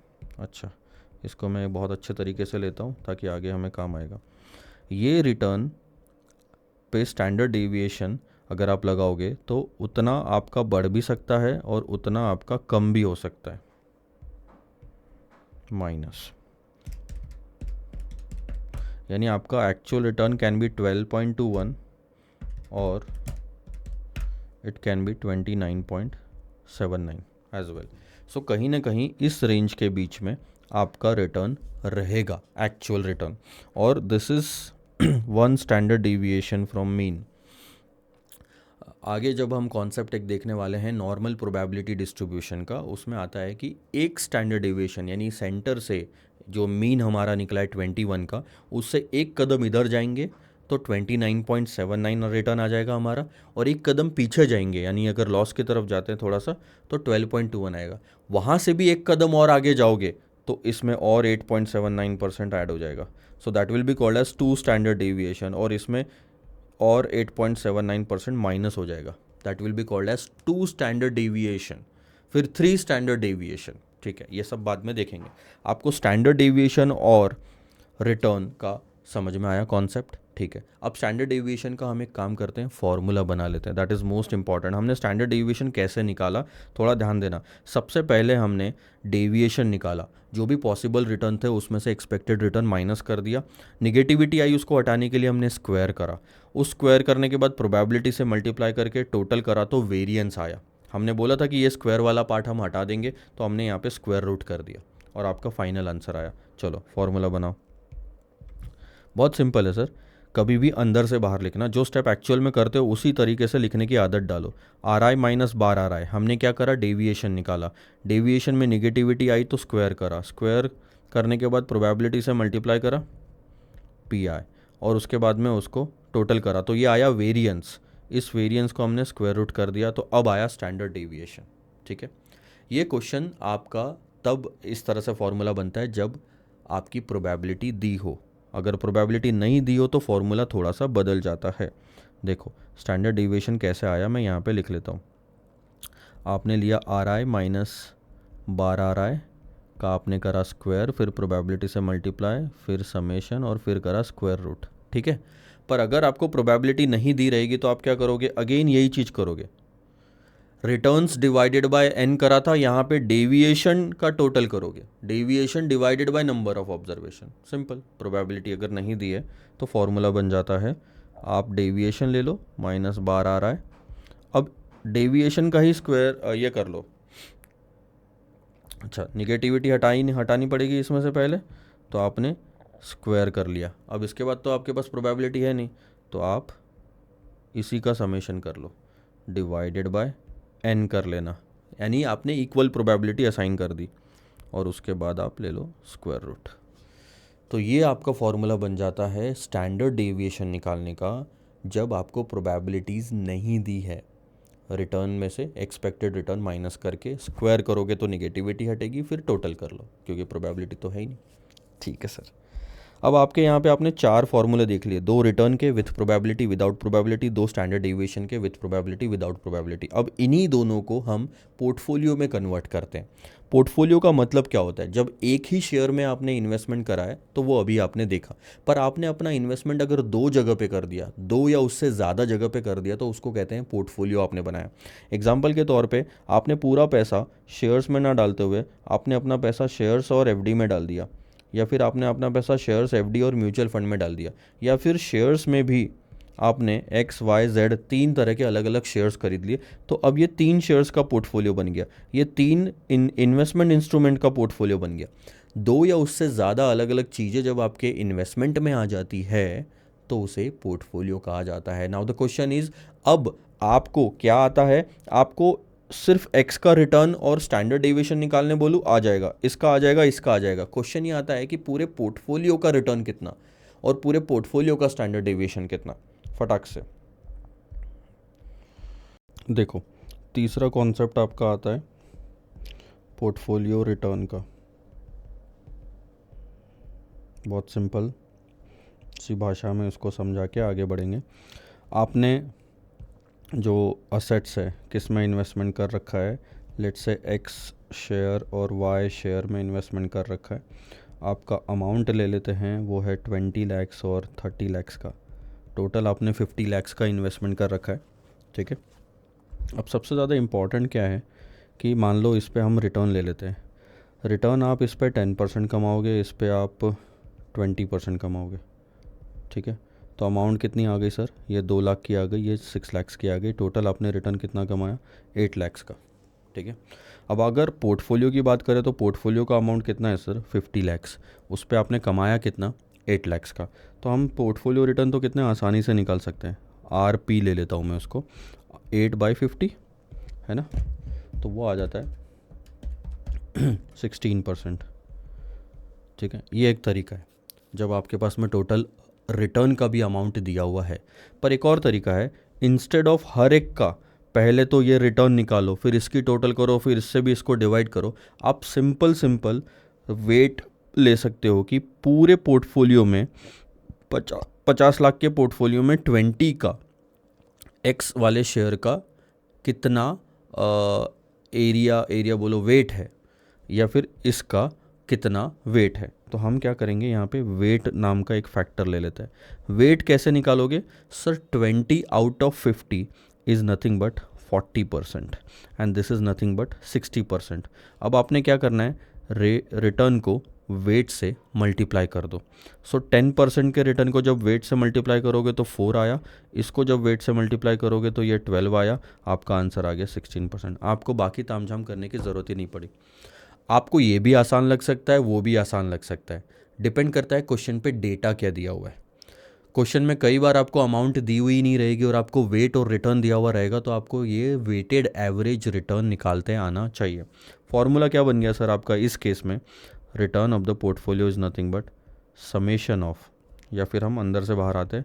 सबसे पहले तो आपने रिटर्न लिया हर एक शेयर का, उसको उसके वेट से मल्टीप्लाई करा कि पूरे पोर्टफोलियो में उस शेयर का वेट कितना, और फिर आपने टोटल कर लिया। So this is how you calculate the portfolio return. अब आपके 2 शेयर के बजाय 10 शेयर्स भी क्यों ना हो, वेट तो हमेशा 100% ही रहता है। तो इस तरह से आप पोर्टफोलियो रिटर्न भी कैलकुलेट कर सकते हैं। ठीक है, ये हमारा फॉर्मूला बन गया। Return of the portfolio is nothing but return of the individual assets, उसका वेट, और ये हो गया समेशन, ख़त्म। बात तो कब आती है पता है, पोर्टफोलियो स्टैंडर्ड डेविएशन निकालने पे आती है। और पोर्टफोलियो स्टैंडर्ड डेविएशन में आप ये भी बोल सकते हो कि सर जैसे आपने रिटर्न निकाला पोर्टफोलियो का, वैसे ही स्टैंडर्ड डेविएशन निकाल लो। यानी कि पोर्टफोलियो के हर एक असेट का स्टैंडर्ड डेविएशन ले लो, उसको वेट से मल्टीप्लाई कर दो और समेशन निकाल लो। तो ये हो गया वेटेड एवरेज स्टैंडर्ड डेविएशन। पर मेरी बात अब ध्यान से सुनना, बाकी सब कुछ ठीक रहता, ये फॉर्मूला भी सही बन जाता, अगर पोर्टफोलियो बनाने से रिस्क कम नहीं होता। पोर्टफोलियो बनाते ही लोग क्यों है, ये मैं आपको सबसे पहले बता देता हूँ। पोर्टफोलियो बनाने का पीछे मेन रीज़न यही होता है कि हमें रिस्क कम करना है और रिटर्न बढ़ाना है। तो जैसे एग्जाम्पल के तौर पे आपने सारा का सारा पैसा टाटा मोटर्स में डाल दिया, और कल को जाके ऑटोमोबाइल इंडस्ट्री के अगेंस्ट में कोई भी निगेटिव, ध्यान देना, मान लो आपने 100 करोड़ डाल दिया जिस पे आप 10% कमाने वाले थे, तो 10 करोड़ कमाने वाले थे। कोई भी निगेटिव न्यूज़ आई गवर्नमेंट की तरफ से, ऑटोमोबाइल इंडस्ट्री पे कुछ बैन आ गया या कुछ भी तरह का प्रॉब्लम आई जिससे निगेटिव न्यूज़ आई, तो शेयर्स गिरेंगे टाटा मोटर्स के। शेयर्स गिरेगी तो आपके इन्वेस्टमेंट पे जो रिटर्न है वो भी गिर के लेट से आ गया सिर्फ 2% पे। तो सीधा 10 करोड़ का आपने सिर्फ कितना कमाया, 2 करोड़ रुपए कमाया। इनफैक्ट निगेटिव भी जा सकते हैं। Instead of this what you can do is Tata Motors में, और आप एक काम करो, कोई सन फार्मा में इन्वेस्टमेंट कर दो। तो पहली बात तो आपने 1 से 2 शेयर में इन्वेस्टमेंट कर दिया। दूसरा, ये ऑटोमोबाइल इंडस्ट्री थी, ये आपकी फार्मास्यूटिकल इंडस्ट्री है। क्या चांसेस है कि भैया ऑटोमोबाइल इंडस्ट्री पे जो बैन आएगा वो इस पे भी लगेगा उसी टाइम पे? बहुत कम चांसेस है ऐसे। ठीक है, तो ऐसे में आपका लेट से आपने अगर 50-50 भी करा होता तो इस पे 10% कमाते, लेट से इस पे 10%। तो अब ऑटोमोबाइल इंडस्ट्री पे वापस वही न्यूज़ आने पे इस पे तो आप सिर्फ 2% कमाओगे, यानी कि 50 लाख पे 2% 1 करोड़ का। ठीक है, और बाकी 50 पे तो कम से कम आप पूरा कमा पाओगे 5। तो ऐसे केसेस में आपका प्रॉफिट कितना हो गया, 6 crore instead of 2 crore. What you have done is you have increased your return. आपने ना एक्चुअली अपना रिस्क कम कर दिया। सो पोर्टफोलियो बनाने से रिस्क कम होता है, डाइवर्सिफिकेशन कहते हैं उस चीज़ को। जब इससे आप इसमें शिफ्ट हुए तो आपने अपना इन्वेस्टमेंट को डाइवर्सिफाई कर दिया, तो उसमें रिस्क कम होता है। इसीलिए सिंपल वेटेड एवरेज निकालना is a wrong method. Simple weighted average निकालना इस तरह से पोर्टफोलियो स्टैंडर्ड डेविएशन का is not going to help. अब ऐसे केसेस में हमको एक नया फॉर्मूला हेल्प करेगा पोर्टफोलियो स्टैंडर्ड डेविएशन के लिए।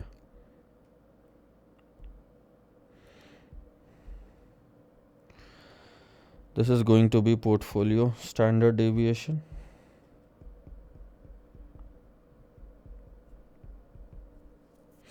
बहुत सिंपल, आपने एक ये फॉर्मूला देखा होगा, a+b² जिसको अगर आप एक्सपैंड करें तो a² + b² + 2ab ऐसा आता है। ठीक है, ये आपने अलजेब्रा वगैरह मैथमेटिक्स में जब पढ़ा होगा तब देखा ज़रूर होगा। ठीक है, अब क्या करना है हमको, हमारे इन्वेस्टमेंट पोर्टफोलियो वाले चैप्टर में इसको इनकॉर्पोरेट करना है। तो हम a² की जगह क्या ले लेंगे, वेट ऑफ, या फिर a की जगह क्या ले लेंगे, वेट ऑफ लेट से आपके शेयर्स जो है वो एक्स और वाई है, ठीक है, एक्स और वाई है ना, तो हम ए को ले लेंगे weight of X standard deviation of X, B को ले लेंगे weight of Y standard deviation of Y. देखो वेट्स का काम तो होगा पर अलग तरीके से, बस आप अब हर फैक्टर को वेटेड स्टैंडर्ड डेविएशन डाल दो पर इस फॉर्मूले में, तो आप क्या फॉर्मूला बन के आ जाएगा weight of X standard deviation of X का square plus weight of Y standard deviation of Y का square plus 2 into weight of X standard deviation of X weight of Y standard deviation of Y. और इसके साथ साथ जो diversification का impact आपको डालना है कि आपका रिस्क कम हो जाता है, डिपेंड करता है कि आपने जो दो कंपनीज चूज़ करी है टाटा मोटर्स और सन फार्मास्यूटिकल, इसमें रिलेशनशिप को रिलेशनशिप कितना है दोनों के बीच का। अब आप मुझे खुद ही बताओ, आप अगर टाटा मोटर्स लेते और महिंद्रा एंड महिंद्रा लेते तो दोनों के बीच काफ़ी हद तक को रिलेशनशिप है क्योंकि दोनों ऑटोमोबाइल इंडस्ट्री में है, ठीक है। आप अगर टाटा मोटर्स लो और आप सन फार्मा लो तो इनका कोरिलेशन काफ़ी कम हो जाता है, ठीक है।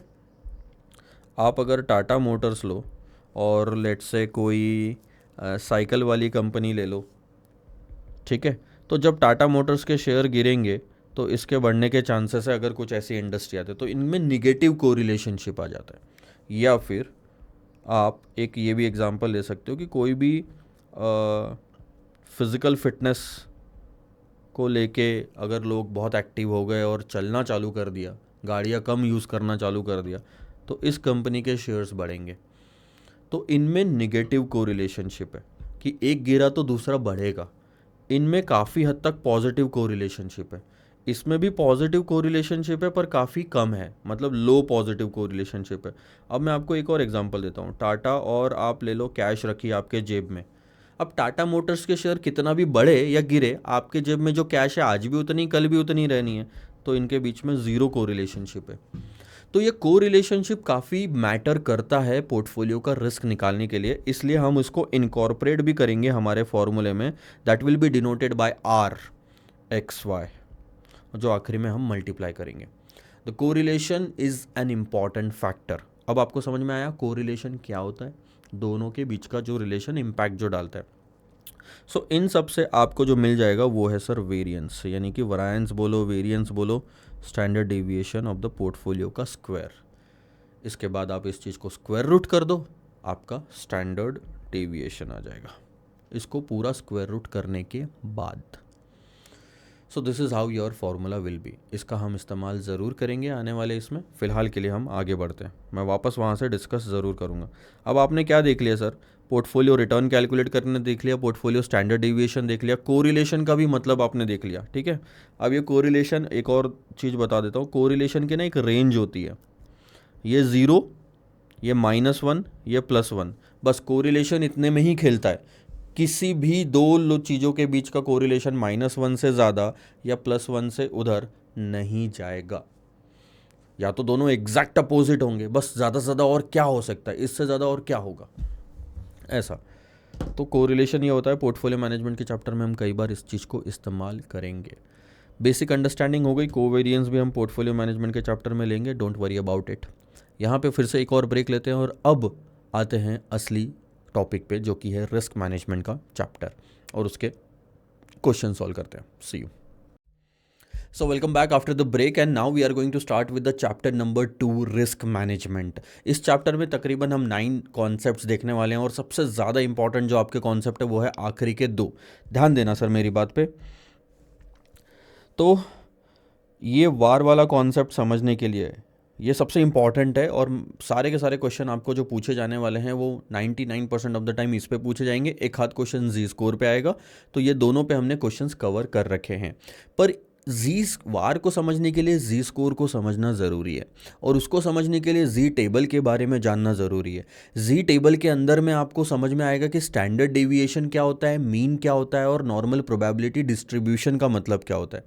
और इनको समझने के लिए ये आपको तीनों लेवल ऊपर के समझने पड़ेंगे। तो हमने इस कॉन्सेप्ट को डिवाइड करा है इन 3 हिस्सों में, इन 4 हिस्सों में, और फिर ये 2 हिस्से, ठीक है। असली जो वर्किंग होगी वो आखिरी के 2 में ही होगी। चलो ठीक है, अभी पहले 3 पे सिर्फ ध्यान दो, क्या नाम है पढ़ लो एक बार, कॉन्फिडेंस लेवल और कॉन्फिडेंस इंटरवल और लेवल ऑफ सिग्निफिकेंस। सो दोनों में कॉन्फिडेंस तो है, यह है इंटरवल, यह है लेवल और यह है लेवल ऑफ सिग्निफिकेंस। थोड़ा कंफ्यूजिंग होता है क्योंकि सिमिलर सिमिलर वर्ड्स आते हैं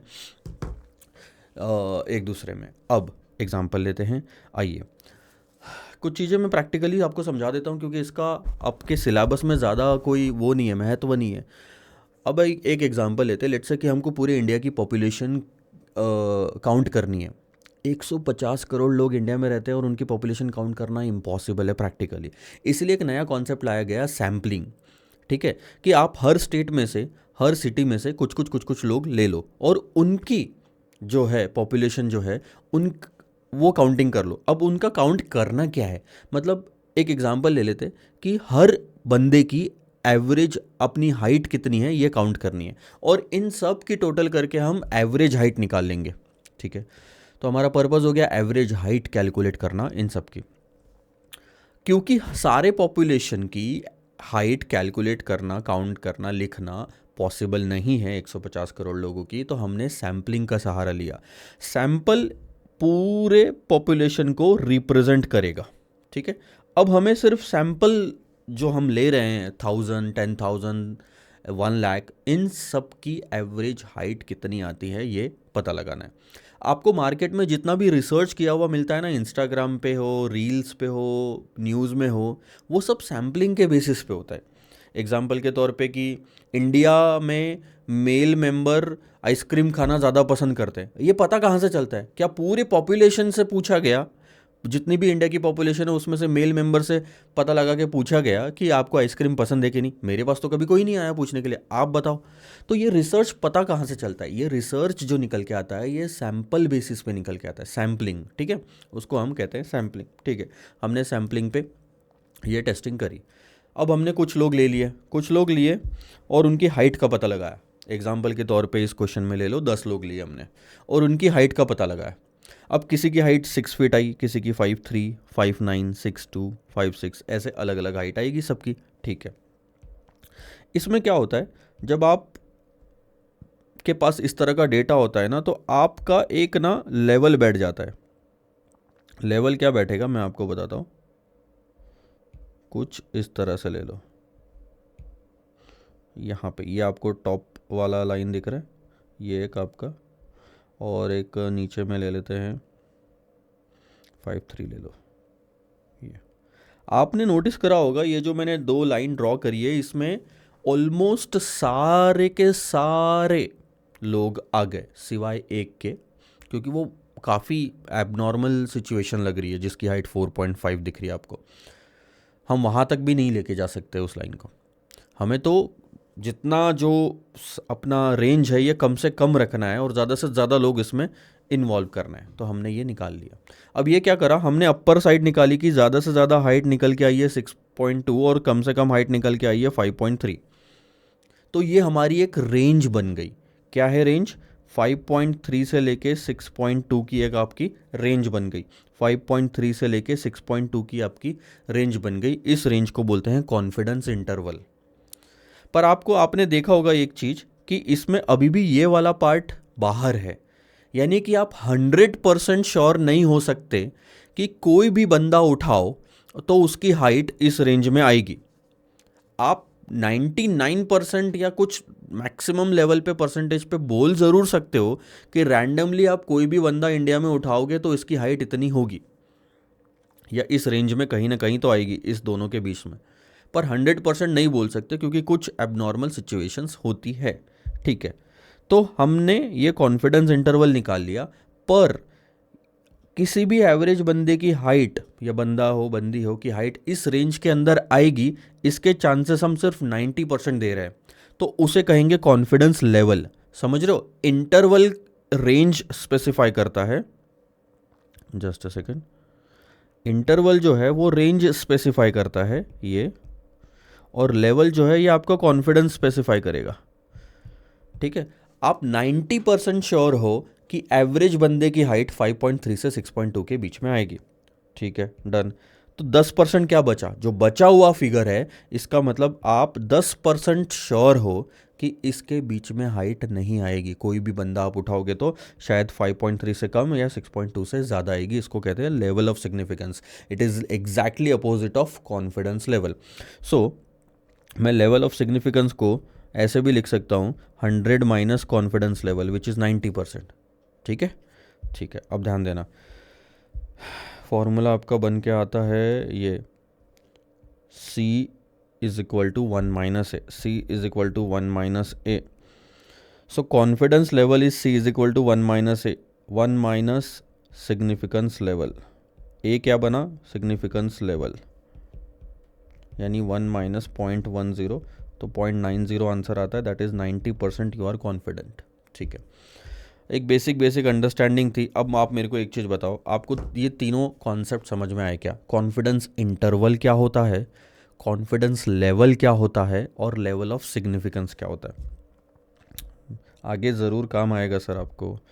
इंटरवल आपको एक रेंज स्पेसिफाई करता है, कॉन्फिडेंस लेवल मान के चलो कि आप कितना % कॉन्फिडेंट हो ये बताता है, और लेवल ऑफ सिग्निफिकेंस उस चीज़ को रिजेक्ट करने का परसेंटेज है, ऊपर वाली चीज़ को रिजेक्ट करने का परसेंटेज बता रहा है। ठीक है, कहानी यहाँ पे ख़त्म। अब आगे बढ़ते हैं।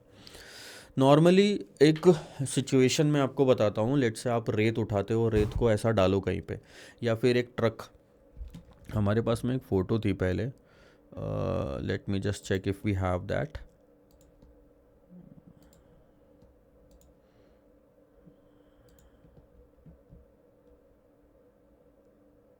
हाँ, ठीक है। अब ये देखो, ये क्या ना एक स्पेसिफिक, रुको मेरे को पहले उसको ना एडजस्ट करने दो, इसमें मेरा ही चेहरा नहीं दिख रहा। हाँ, अब ठीक है। अब आप देखना, ये ना गाड़ी से मिट्टी कहीं पे डाली हुई है, इसको हम लोग मुरुम बोलते हैं। बहुत लोग शायद पहचान पाएंगे मुरुम क्या होता है, बाकी जिनको नहीं समझ में आ रहा है वो मान के चलो एक काइंड ऑफ ये एक तरह का मिट्टी है। गाड़ी से मिट्टी डाली हुई, तो देखो उसने शेप कैसा लिया है। सबसे पहले तो ये समझो, नॉर्मली नेचुरल तरीके से ऐसा एक शेप बना है। ठीक है, अब आप मेरे को बताओ कि मैक्सिमम पोर्शन ऑफ दैट मुरुम lies in the left hand side, right hand side और सेंटर। मैक्सिमम पोर्शन जो है या मैक्सिमम क्वांटिटी ऑफ दैट मुरुम लाइज इन द सेंटर, और जैसे जैसे हम दोनों साइड में जाते जाते हैं वैसे वैसे उसकी क्वांटिटी कम होती जाती है। ठीक है, that is a natural way that I have showed. I will just turn it off and then I will be back to some examples. So आपने देखा होगा कुछ इस तरह से शेप बनता है। हम अब देख रहे हैं नॉर्मल प्रोबेबिलिटी डिस्ट्रीब्यूशन क्या होता है। तो कई सारी चीज़ें लाइफ में ऐसी होती है जिनका डेटा जब आप इकट्ठा करते हो, एक जगह पे लाते हो, तो वो इस तरह का शेप लेता है। ठीक है, आपने अभी एवरेज हाइट का भी एग्जाम्पल लिया होगा। इसमें आप नोटिस करना, बहुत कम लोग ऐसे होंगे जिनकी हाइट 5'3" होगी, या बहुत कम लोग होंगे जिनकी हाइट 6'2" होगी। मैक्सिमम हाइट जो आएगी 5, 7, 8, 9, ये सेंटर में आती है। यहाँ पे सबसे ज़्यादा लोग कवर होंगे, बहुत कम लोग एंड में रहेंगे। तो इसका भी बेल शेप्ड कर्व बनता है। कई सारे एग्जाम्पल्स लाइफ में ऐसे हैं जिनका डेटा अगर आप एक जगह पे इकट्ठा करो तो उसका शेप ऐसा बनता है। एक दो और एग्जाम्पल दे देता हूँ। ये रेगिस्तान में रेत देख लो, ये भी शेप ऐसा ही बना रही है। ठीक है, और इसका कोई एंड नहीं है, जितना डेटा डालते जाओगे वो फैलते जाएगा। ठीक है, कचरे का देख लो, ये भी शेप ऐसा ही है। ठीक है, अब आगे बढ़ते हैं। तो हमने नॉर्मल प्रोबेबिलिटी डिस्ट्रीब्यूशन समझ में आ गया। नॉर्मली ये डिस्ट्रीब्यूट होता है, जब आप कोई भी डेटा डालते हो तो ये नॉर्मल डिस्ट्रीब्यूशन माना जाता है। अब इसका एक स्टैंडर्ड बन गया, क्योंकि बहुत सारे लाइफ में प्रैक्टिकल एग्जांपल्स ऐसे होते हैं, और मैक्सिमम इसमें ऐसा ही है कि सेंटर में सबसे ज़्यादा एरिया कवर होता है। अब मान लो कि जितना भी आपने क्वांटिटी डाला मुरुम का, या फिर जितने भी लोगों की एवरेज हाइट निकाली, दैट इज़ 100%। ठीक है, दैट इज़ 100%। हमने क्या करा, इस चीज़ को दो हिस्सों में डिवाइड कर दिया, 50% इधर कर दिया, 50% इधर कर दिया। ये जो सेंटर आता है इसको कहा जाएगा मीन, यानी कि म्यू, इस नाम से डिवाइड बोला जाएगा। This is called as mean. ठीक है, अब स्टैंडर्ड, कई सारे रिसर्च के बाद में एक स्टैंडर्ड बनाया गया। ठीक है, कि यहाँ से एक स्टैंडर्ड डेविएशन अगर आप इधर जाते हो लेफ्ट साइड में, या फिर एक स्टैंडर्ड डेविएशन इधर जाते हो राइट हैंड साइड में, लेफ्ट और राइट, तो आपका यहाँ पे तकरीबन 34.1 और 34.1 यानी 68.2% एरिया कवर होता है। इसका मतलब क्या है कि जितनी भी क्वांटिटी ऑफ मुरुम यहाँ डाली गई है, मान लो 100 किलो मुरुम डाली गई है, तो 68 केजी मुरुम इसी एरिया के बीच आएगी, विद इन दिस एरिया, इतना। ये this is called as one standard deviation away from mean. यहां से फिर आप दूसरा स्टैंडर्ड डेविएशन भी ले लो, 2 standard deviation away from mean. यहां पे आपका पूरा 95% इस पूरे एरिया में, including this one standard deviation, 100 kilo मुरुम डाला होगा तो 95% एरिया आपका यहीं पे कवर हो जाएगा। 95%, 95 केजी यहाँ पे। या फिर आपने अगर 10 लोगों का, ध्यान देना, 10 लोगों की हाइट निकाली होगी तो 10 में से 9 लोग तो सिर्फ इतनी सी दूरी में ही कवर हो जाएंगे। फिर लास्ट में आता है सर आपका 3 स्टैंडर्ड डेविएशन, -3। हम इधर साइड में माइनस लेते जाते हैं, इधर साइड में प्लस लेते जाते हैं, और यहाँ पे कवर होता है 99.1% एरिया। 100 तो कभी नहीं होगा, वो टच कभी करता ही नहीं नीचे में। मैं डायग्राम आपको एग्जैक्टली बताता हूँ क्या होती है। ये रहा, आप नोटिस करना, this is one standard deviation away, और ये वन स्टैंडर्ड डेविएशन अवे वाला जो डायग्राम है, दिस कवर्स अराउंड 68%। फिर मैं कलर बदलता हूँ, ये 2 स्टैंडर्ड डेविएशन वाला diagram, this covers around 95%, and then again ये 3 स्टैंडर्ड डेविएशन वाला diagram, this covers around 99%. What is 99, 95 and 68%? This is the total quantity का परसेंटेज। अगर लोग है, आप एग्जाम्पल पे डिपेंड करता है, अगर मुरुम है तो किलोग्राम हो गया, अगर पीपल है तो नंबर्स हो गया, और मान लो दूध है, वाटर है, तो वो लीटर्स में आ जाएगा। सो उतना percentage of the total will be covered in that area. So this is kind of a probability also. 99% chances है कि सब लोग इसके अंदर में आ जाएंगे इतने एरिया में। ठीक है, तो यहाँ पे आपको 3-4 चीज़ें समझ में आई होगी। 3 चीज़ें, एक तो नॉर्मल प्रोबेबिलिटी डिस्ट्रीब्यूशन का मतलब क्या होता है, मीन का मतलब क्या होता है। मीन यानी कि exact centre of this diagram, जिसको हम म्यू कहते हैं, और इस मीन की बाय डिफ़ॉल्ट वैल्यू 0 होती है स्टैंडर्ड डेविएशन के इसके जी टेबल में या इस डिस्ट्रीब्यूशन के टेबल में। ये जो एक एक कदम आप इधर जा रहे हो, इसको स्टैंडर्ड डेविएशन कहते हैं। सो 3 चीज़ें आपने सीख ली, और इसका आपको प्रॉपर टेबल बनाया गया है। मैं आपको अब यहाँ पे दिखाता हूँ। एक तो 2-3 चीज़ें आप आगे बढ़ लो। पहले तो ध्यान देना, आपने नॉर्मल प्रोबेबिलिटी डिस्ट्रीब्यूशन समझ लिया क्या होता है, आपने मीन समझ लिया, उसको इससे डिनोट किया जाता है, आपने स्टैंडर्ड डेविएशन समझ लिया क्या होता है, जो हमने ऊपर सीखा वही स्टैंडर्ड डेविएशन है यहाँ पे। पर आप मुझे एक चीज़ बताओ, अब इस एग्जाम्पल में मुझे अगर पता लगाना है कि सेंटर से, ठीक है, सेंटर से ये 1 यहाँ होता है, 1.2 स्टैंडर्ड डेविएशन का डिस्टेंस कितना होगा, तो ये तो यहाँ पे दिखेगा नहीं। इसके लिए प्रॉपर टेबल बनाया गया है, जिसे कहा जाता है जी टेबल, उसे कहा जाता है जी टेबल। अब ये जी टेबल हम कहाँ देखेंगे ये भी मैं बताता हूँ। आपके ही इंस्टीट्यूट के सिलेबस के मॉड्यूल में आखिरी में ले रहा हूँ मैं। ये देखो, ये मैं पहले की वर्किंग है मेरी, तो ये हटा देता हूँ। ठीक है, ये है cumulative area under standard normal distribution, ये है जी टेबल।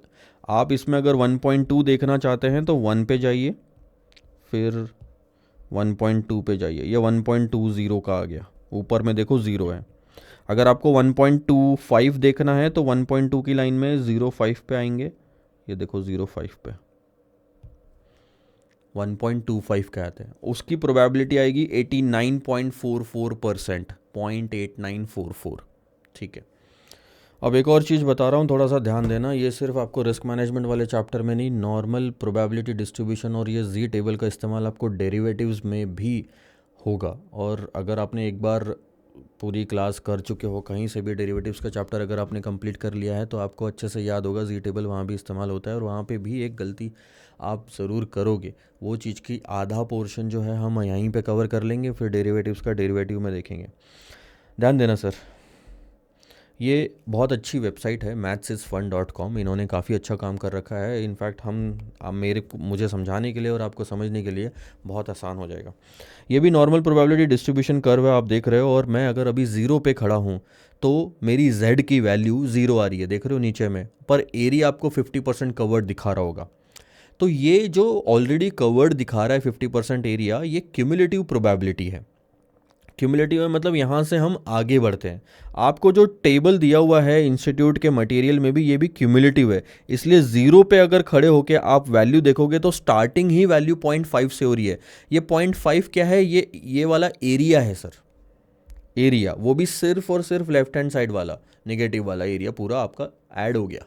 100% में से आधा तो आप लेके चल रहे हो। अब इसके आगे आप कोई भी पॉइंट पकड़ लो जी स्कोर की वैल्यू के लिए। लेट से हम पकड़ लेते हैं यहाँ पे रैंडमली क्या आ रहा है, 0.56 आ रहा है।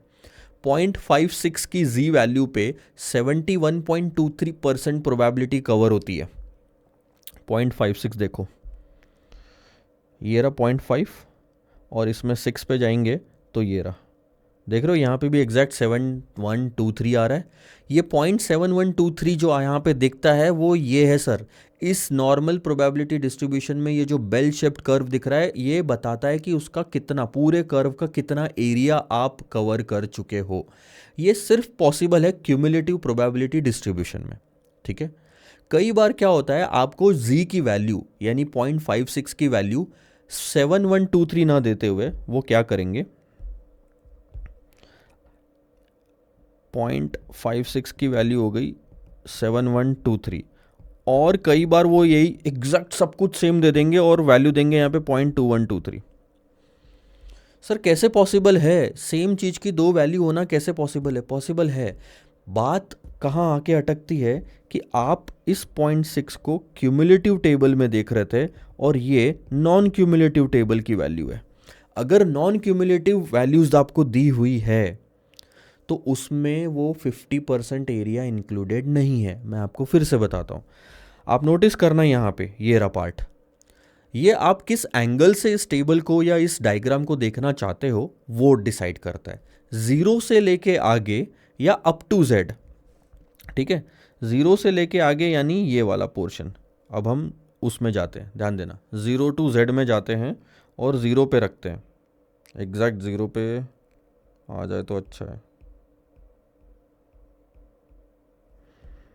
एग्जैक्ट ज़ीरो पे तो शायद ही आ पाएगा।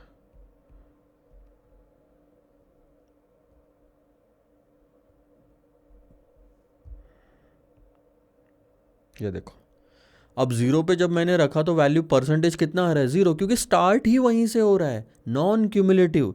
अब अगर आप 0.56 पे लेके जाओ, ध्यान देना, आप लेके जाओ 0.56 पे,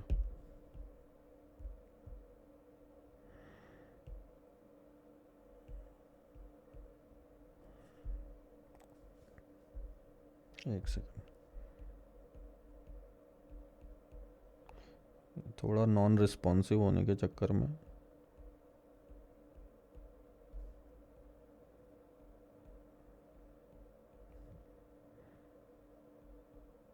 देखो, अब वापस 0.56 ले और आपको दिखेगा सिर्फ 21.23%, यानी मीन ज़ीरो वैल्यू से सिर्फ इधर की। जब भी कभी ऐसा आएगा आपको 0.5 अलग से ऐड करना पड़ता है, ये चीज़ आप थोड़ा सा समझना। तो जी टेबल देखना अभी हमने सीख लिया, क्यूमुलेटिव नॉन क्यूमुलेटिव ये दो चीज़ें आप समझना। क्यूमुलेटिव है यानी कि इधर का पूरा एरिया कवर करा हुआ है, स्टार्टिंग ही 0.50 से हो रही है, और नॉन क्यूमुलेटिव है तो ज़ीरो से स्टार्ट होगा, 0.5 अलग से ऐड करना पड़ेगा, तब जाके सारी वैल्यूज़ आएगी। आप देखोगे 3 स्टैंडर्ड डेविएशन, ये क्या है सर, ये स्टैंडर्ड डेविएशन का कॉलम है। अगर आप 3 स्टैंडर्ड डेविएशन मूव करते हो तो आपका पूरा 100% एरिया कवर होता है, 0.9990, एग्जैक्ट 1 तो नहीं आएगा क्योंकि ये बेल शेप्ड कर्व हम कभी भी नीचे टच नहीं करेगा, ये कभी भी आगे टच नहीं करेगा, दिख रहा है आपको ऐसे पर होगा नहीं। देखो अप टू जेड में भी अगर हम जाए तो 99.99 तक ये जा सकता है। तो ये चीज़ आपको समझ में आई? ठीक है सर, अब आपने क्या क्या देख लिया उस पे चलते हैं। स्टार्टिंग से लेके आपने कॉन्फिडेंस इंटरवल देखा, लेवल देखा, लेवल ऑफ सिग्निफिकेंस देखा, नॉर्मल प्रोबेबिलिटी डिस्ट्रीब्यूशन क्या होता है वो हमने समझा था रेत वाले एग्जांपल से, उसकी जो बेल शेप्ड कर्व की डायग्राम है उसमें मीन कहाँ से स्टार्ट होता है, स्टैंडर्ड डेविएशन क्या होता है ये भी देख लिया, मीन स्टार्ट होता है 0 पॉइंट से। अब जी टेबल भी देख लिया, अब बात करते हैं जी स्कोर निकालने की। जी स्कोर निकालने की आओ सर, अब इसको हम स्टार्ट करेंगे प्रैक्टिकल प्रॉब्लम से। ये हम ख़त्म करते हैं, ये हम ख़त्म करते हैं। अब असली शुरुआत होगी आपके प्रैक्टिकल क्वेश्चंस की। आपका सबसे पहला क्वेश्चन देखो, सबसे पहले आते हैं हम रिस्क मैनेजमेंट में। देखो आपका जो फर्स्ट चैप्टर का क्वेश्चन है फाइनेंशियल पॉलिसी और कॉर्पोरेट स्ट्रेटजी, ये मैं बाद में लूँगा सिक्योरिटी वैल्यूएशन के साथ में, उसी के साथ साथ में वो कवर हो जाएगा। आप यहाँ से स्टार्ट करो और उतना कोई डिफिकल्ट है नहीं वो। यहाँ से स्टार्ट करेंगे सर। रिस्क मैनेजमेंट में सबसे हमने 4 तरह के क्या कहते हैं वो लिया है, क्वेश्चन लिया है। इसको मैं ठीक कर लेता हूँ। ये आपका वार रिवर्स कैलकुलेशन आएगा, मैं ठीक करके दे दूंगा आपको। ठीक है, 4 कॉन्सेप्ट है। जी स्कोर निकालना, वार निकालना, ये रिवर्स मत हटाओ ऊपर नीचे हुआ है, हाँ, नॉर्मल वार निकालना, फिर पोर्टफोलियो का वार निकालना और वार के रिवर्स कैलकुलेशन। ये 4 इसमें आपका सब कुछ कवर हो जाएगा। पहला क्वेश्चन ध्यान देना रिस्क मैनेजमेंट में। देखो, ABC limited is considering a project x which is normally distributed. उन्होंने सबसे पहले आपको ये बता दिया। बहुत लोग इस वर्ड्स को छोड़ देंगे, इन वर्ड्स को, क्योंकि उन्हें लगता है कि हाँ नॉर्मल एक पार्ट है, इसका तो कोई नंबर है नहीं, इसका कोई इस्तेमाल नहीं है। नॉर्मल डिस्ट्रीब्यूशन आ गया यानी कि बेल शेप्ड कर्व बनता है।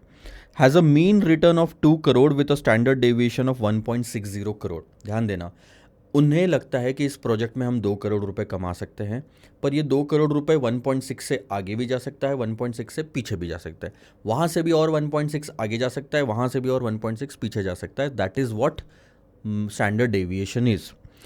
पर अगर पीछे जाता गया, 2 करोड़ से लॉस होता गया, अगर पीछे जाता गया, in case ABC limited loses on any project more than 1 crore rupees. ये जो मोर वाला वर्ड है ये काफ़ी इंपॉर्टेंट है। There will be financial difficulty. अगर नुकसान वाली साइड में गया हमारा, 2 करोड़ का रिटर्न मिलने की बजाय अगर 1 करोड़ से ज़्यादा का नुकसान हो गया, तो हम काफ़ी फाइनेंशियल प्रॉब्लम में फंस जाएंगे। लोन वोन ले रखा है वो दे नहीं पाएंगे वापस। Determine the probability that the company will be in financial difficulty. ठीक है, अब आप आ जाओ इस टेबल पे, अपन नोट कर लेते हैं। ये है normal curve, bell shaped curve. इसका मीन जो है यानी कि हमारा जो रिटर्न हम एक्सपेक्ट कर रहे हैं वो 2 करोड़ का, अगर रिटर्न हमारा और बढ़ता गया तो वो 1.6 से बढ़ेगा, तो हो जाएगा 3.6, 2 + 1.6 + 1.6 यानी कि 5.2 + 1.6 यानी कि 6.8, इस तरह से। पर चिंता वो तो है ही नहीं, हमें चिंता है इस साइड की। अगर 1.6 से कम हुआ तो वो सीधा आ जाएगा 0.4 पे, यहाँ तक प्रॉफिट है। पर अगर और 1.6 से कम हो गया तो वो आ जाएगा -1.2 पे, और 1.6 से कम हुआ तो -2.8 पे। मैंने 3 स्टेप्स ले लिए दोनों साइड में, क्योंकि 3 स्टेप में 99% प्रोबेबिलिटी कवर हो जाती है। हर केस में आपको ऐसा ही दिखेगा। ठीक है सर, क्वेश्चन क्या बोल रहा है कि अगर आपकी कंपनी को 2 करोड़ के प्रॉफिट के बजाय 1 करोड़ का अगर नुकसान हो गया, वो 1 करोड़ यहाँ पे आएगा, तो आप बहुत बड़ी फाइनेंशियल प्रॉब्लम में फंस जाओगे, यानी कि ये पार्ट। ठीक है, क्वेश्चन ये बोलता है कि बताओ क्या प्रोबेबिलिटी है कि कंपनी को 1 करोड़, ध्यान देना अब मेरी वर्ड पे, 1 करोड़ से ज़्यादा का नुकसान होगा इस साइड में। अगर वो बोलते कि 1 करोड़ से कम का नुकसान होता तो हम इस एरिया की प्रोबेबिलिटी निकालते हैं, जितना ब्लू एरिया लाइन लग रहा है। या फिर मैं ये बोल लूँ 1 करोड़ से कम के नुकसान की प्रोबेबिलिटी यानी कि इस पूरे एरिया की प्रोबेबिलिटी।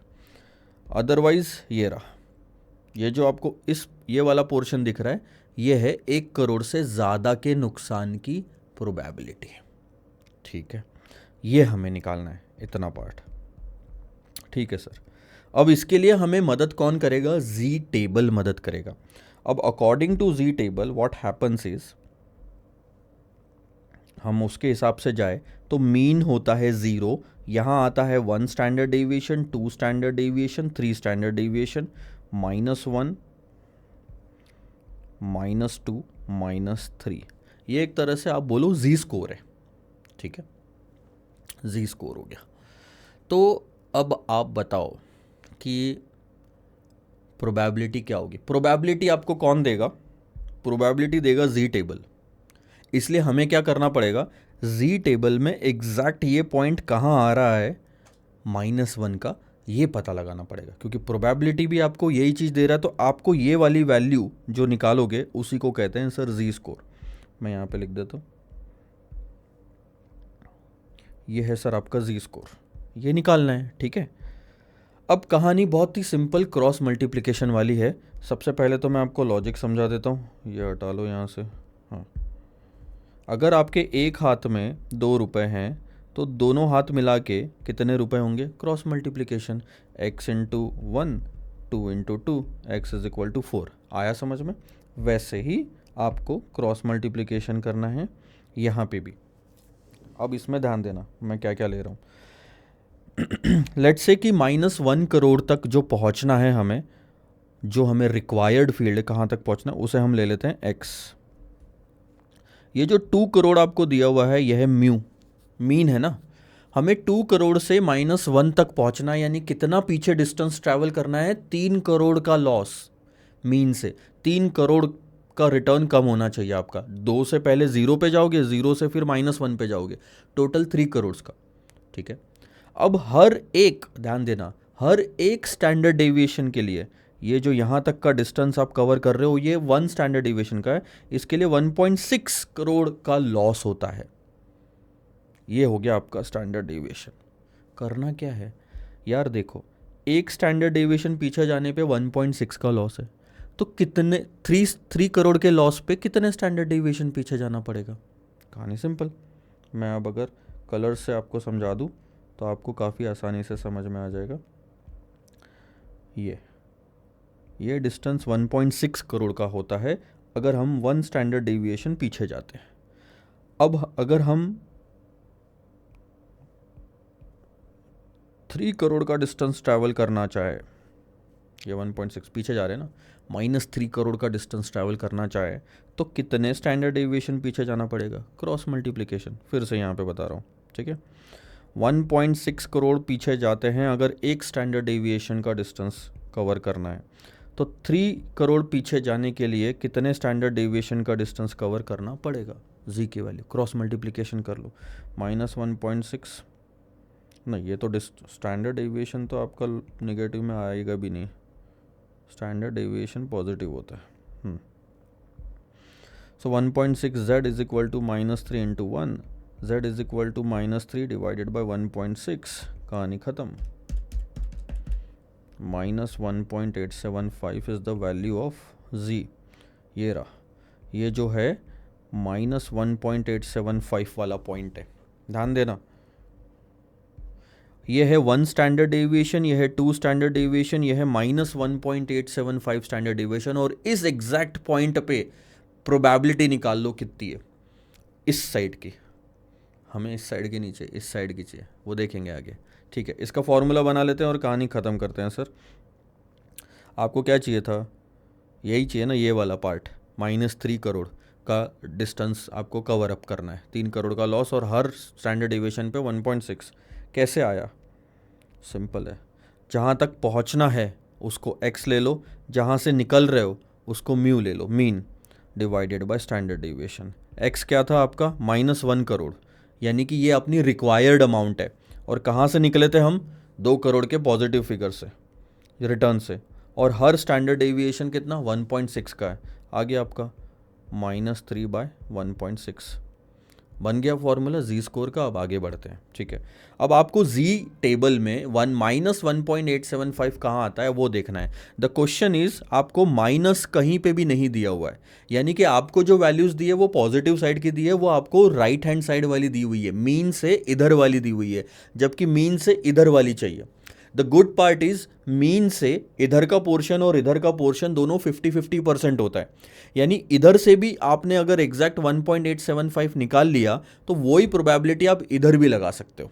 ठीक है, निकाल लेते हैं। अब अगर आप नोटिस करोगे तो हमको 1.870 दिया है, 1.880 दिया है, इन दोनों के एग्जैक्ट बीच में आता है 1.875।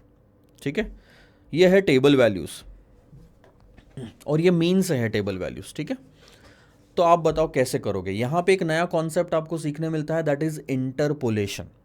इंटरपोलेशन का मतलब क्या होता है सर, कि अगर मेरा 1.875 पे इतनी वैल्यू है और 88 पे इतनी है, तो आप इन दोनों का डिफरेंस निकालोगे और उन दोनों का भी डिफरेंस निकालोगे और आप एवरेज आउट करोगे।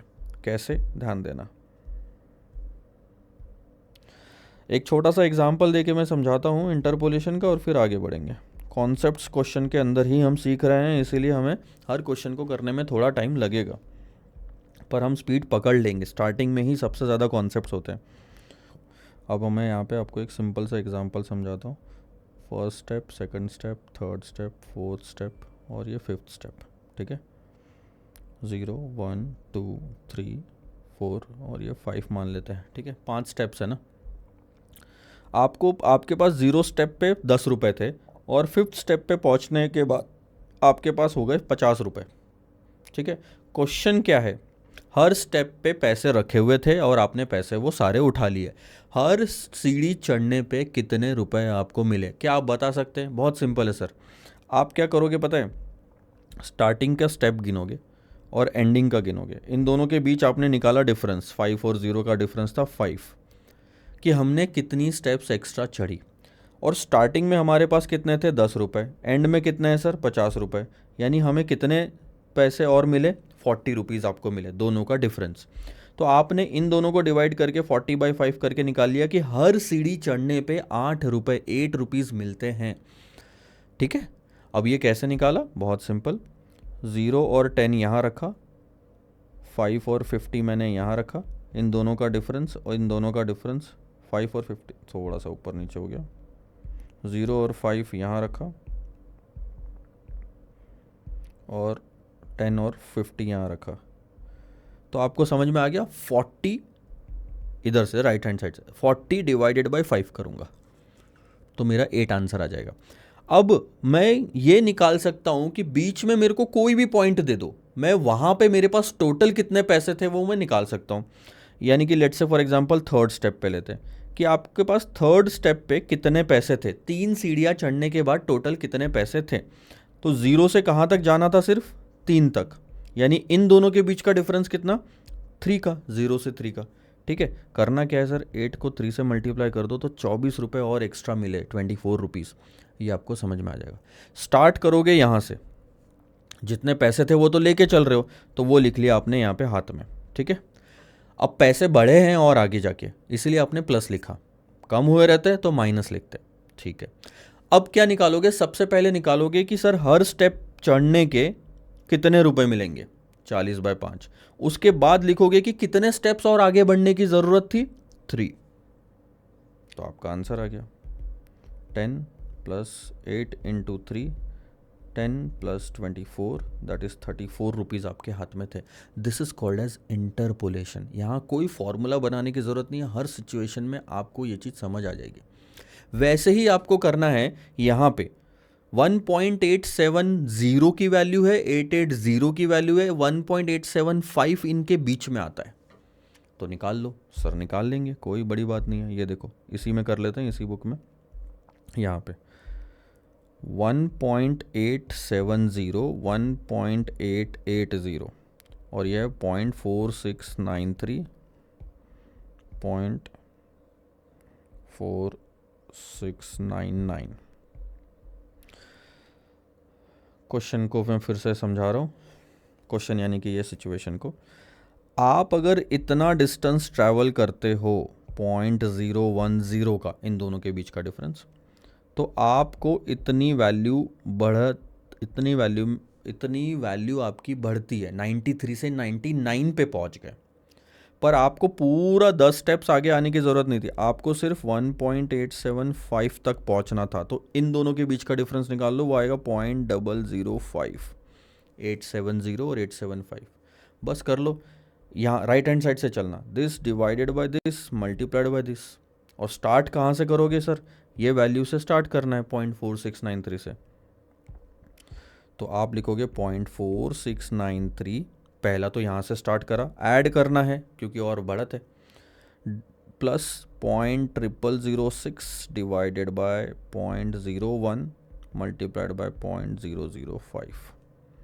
अब आपको समझ में आना चाहिए ये फॉर्मूले का मतलब।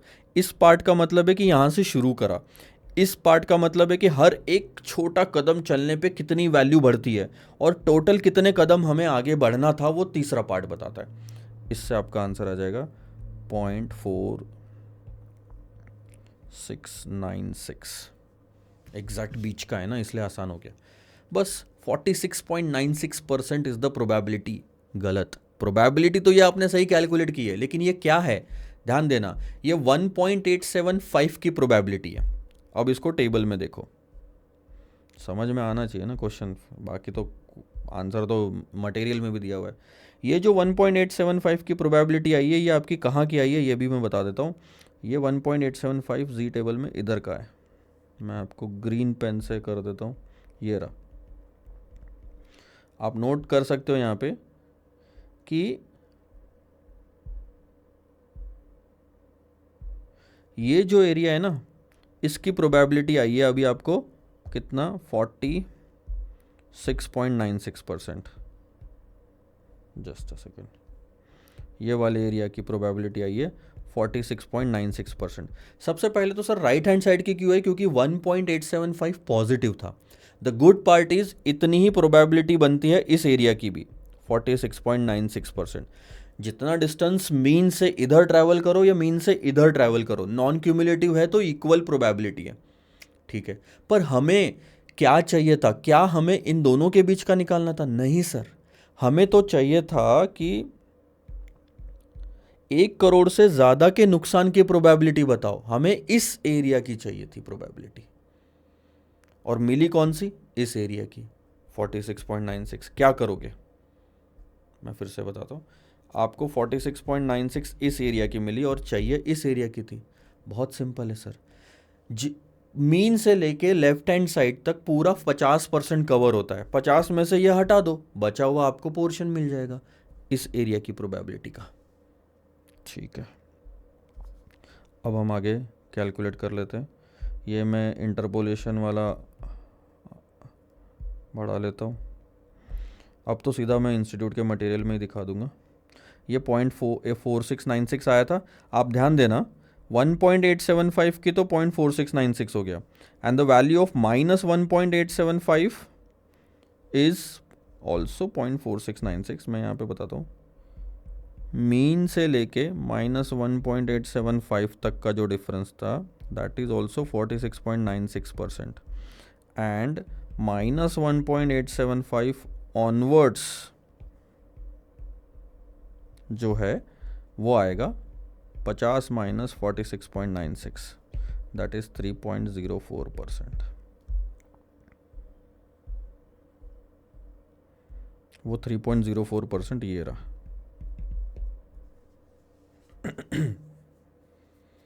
यानी 3% चांसेस है कि आपका नुकसान 1 करोड़ या उससे ज्यादा का होगा।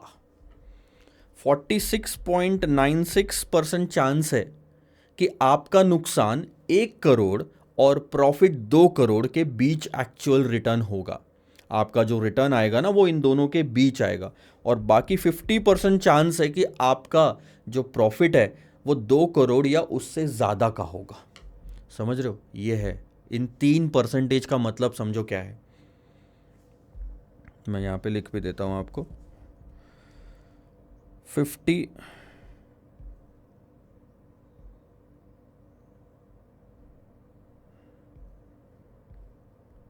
3.04%, 46.96%, ये पूरा लेफ्ट हैंड साइड हो गया, और राइट हैंड साइड तो पूरा 50 है ही। इसका मतलब ये है कि प्रॉफिट जो है, रिटर्न बोलो, 2 करोड़ और मोर, ठीक है। इसका मतलब है कि आपका जो प्रॉफिट होगा 46.96 का, या फिर जो प्रॉफिट होगा that will be in range of 2 crore से -1 करोड़ तक। या फिर ऐसा लिखो, return will be in between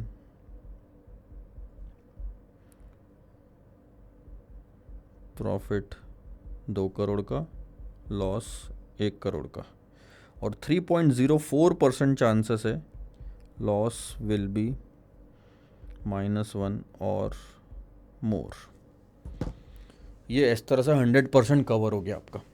table ये डायग्राम से काफ़ी अच्छे से समझ में आएगा, ठीक है।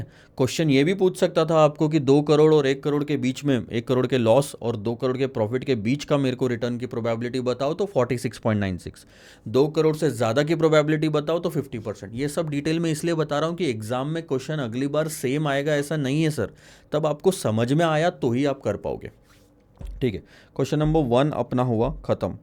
काफ़ी टाइम लगाया पहले क्वेश्चन में, पर अब धीरे धीरे स्पीड पकड़ेंगे सर। क्वेश्चन नंबर 2 पे चलते हैं और आगे देखते हैं, ठीक है। Neel holds 1 crore shares of XY limited whose market price standard deviation is 2% per day. ध्यान देना, ये टोटल इन्वेस्टमेंट है नील का, स्टैंडर्ड डेविएशन हमको दिया हुआ है 2% पर डे। अज्यूम करना है आपको 252 ट्रेडिंग डेज। ध्यान देना, साल में ना 365 डेज होते हैं, पर 52 डेज़ के तो आपके वीकेंड्स ही आ जाते हैं, सैटरडे संडे। 52 वीक्स के आते हैं, सॉरी। 52 वीक्स इंटू 2 करोगे तो 104 डेज़ तो ऐसे ही कम हो गए, तो तकरीबन ये हो गया आपका 261 डेज़। कितना बचा आप?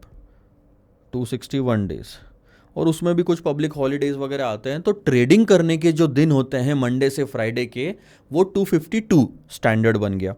Determine the maximum loss level over the period of 1 trading day and 10 trading days with 99% confidence level. Confidence level देखा था ना आपने? 99% श्योरिटी के साथ मुझे बताना है कि एक दिन में मैक्स टू मैक्स लॉस कितना हो सकता है और 10 दिन में मैक्स टू मैक्स लॉस कितना हो सकता है। इसी को कहते हैं sir value at risk. Concept आ गया आपका अभी वार, ठीक है। Assuming share prices are normally distributed for the level of 99%, the equivalent z-score from the normal table of cumulative area, ये बहुत ज़्यादा इंपॉर्टेंट है, इस 2.33। मैं आपको समझा देता हूँ हर एक चीज़ इसमें से। सबसे पहले तो हम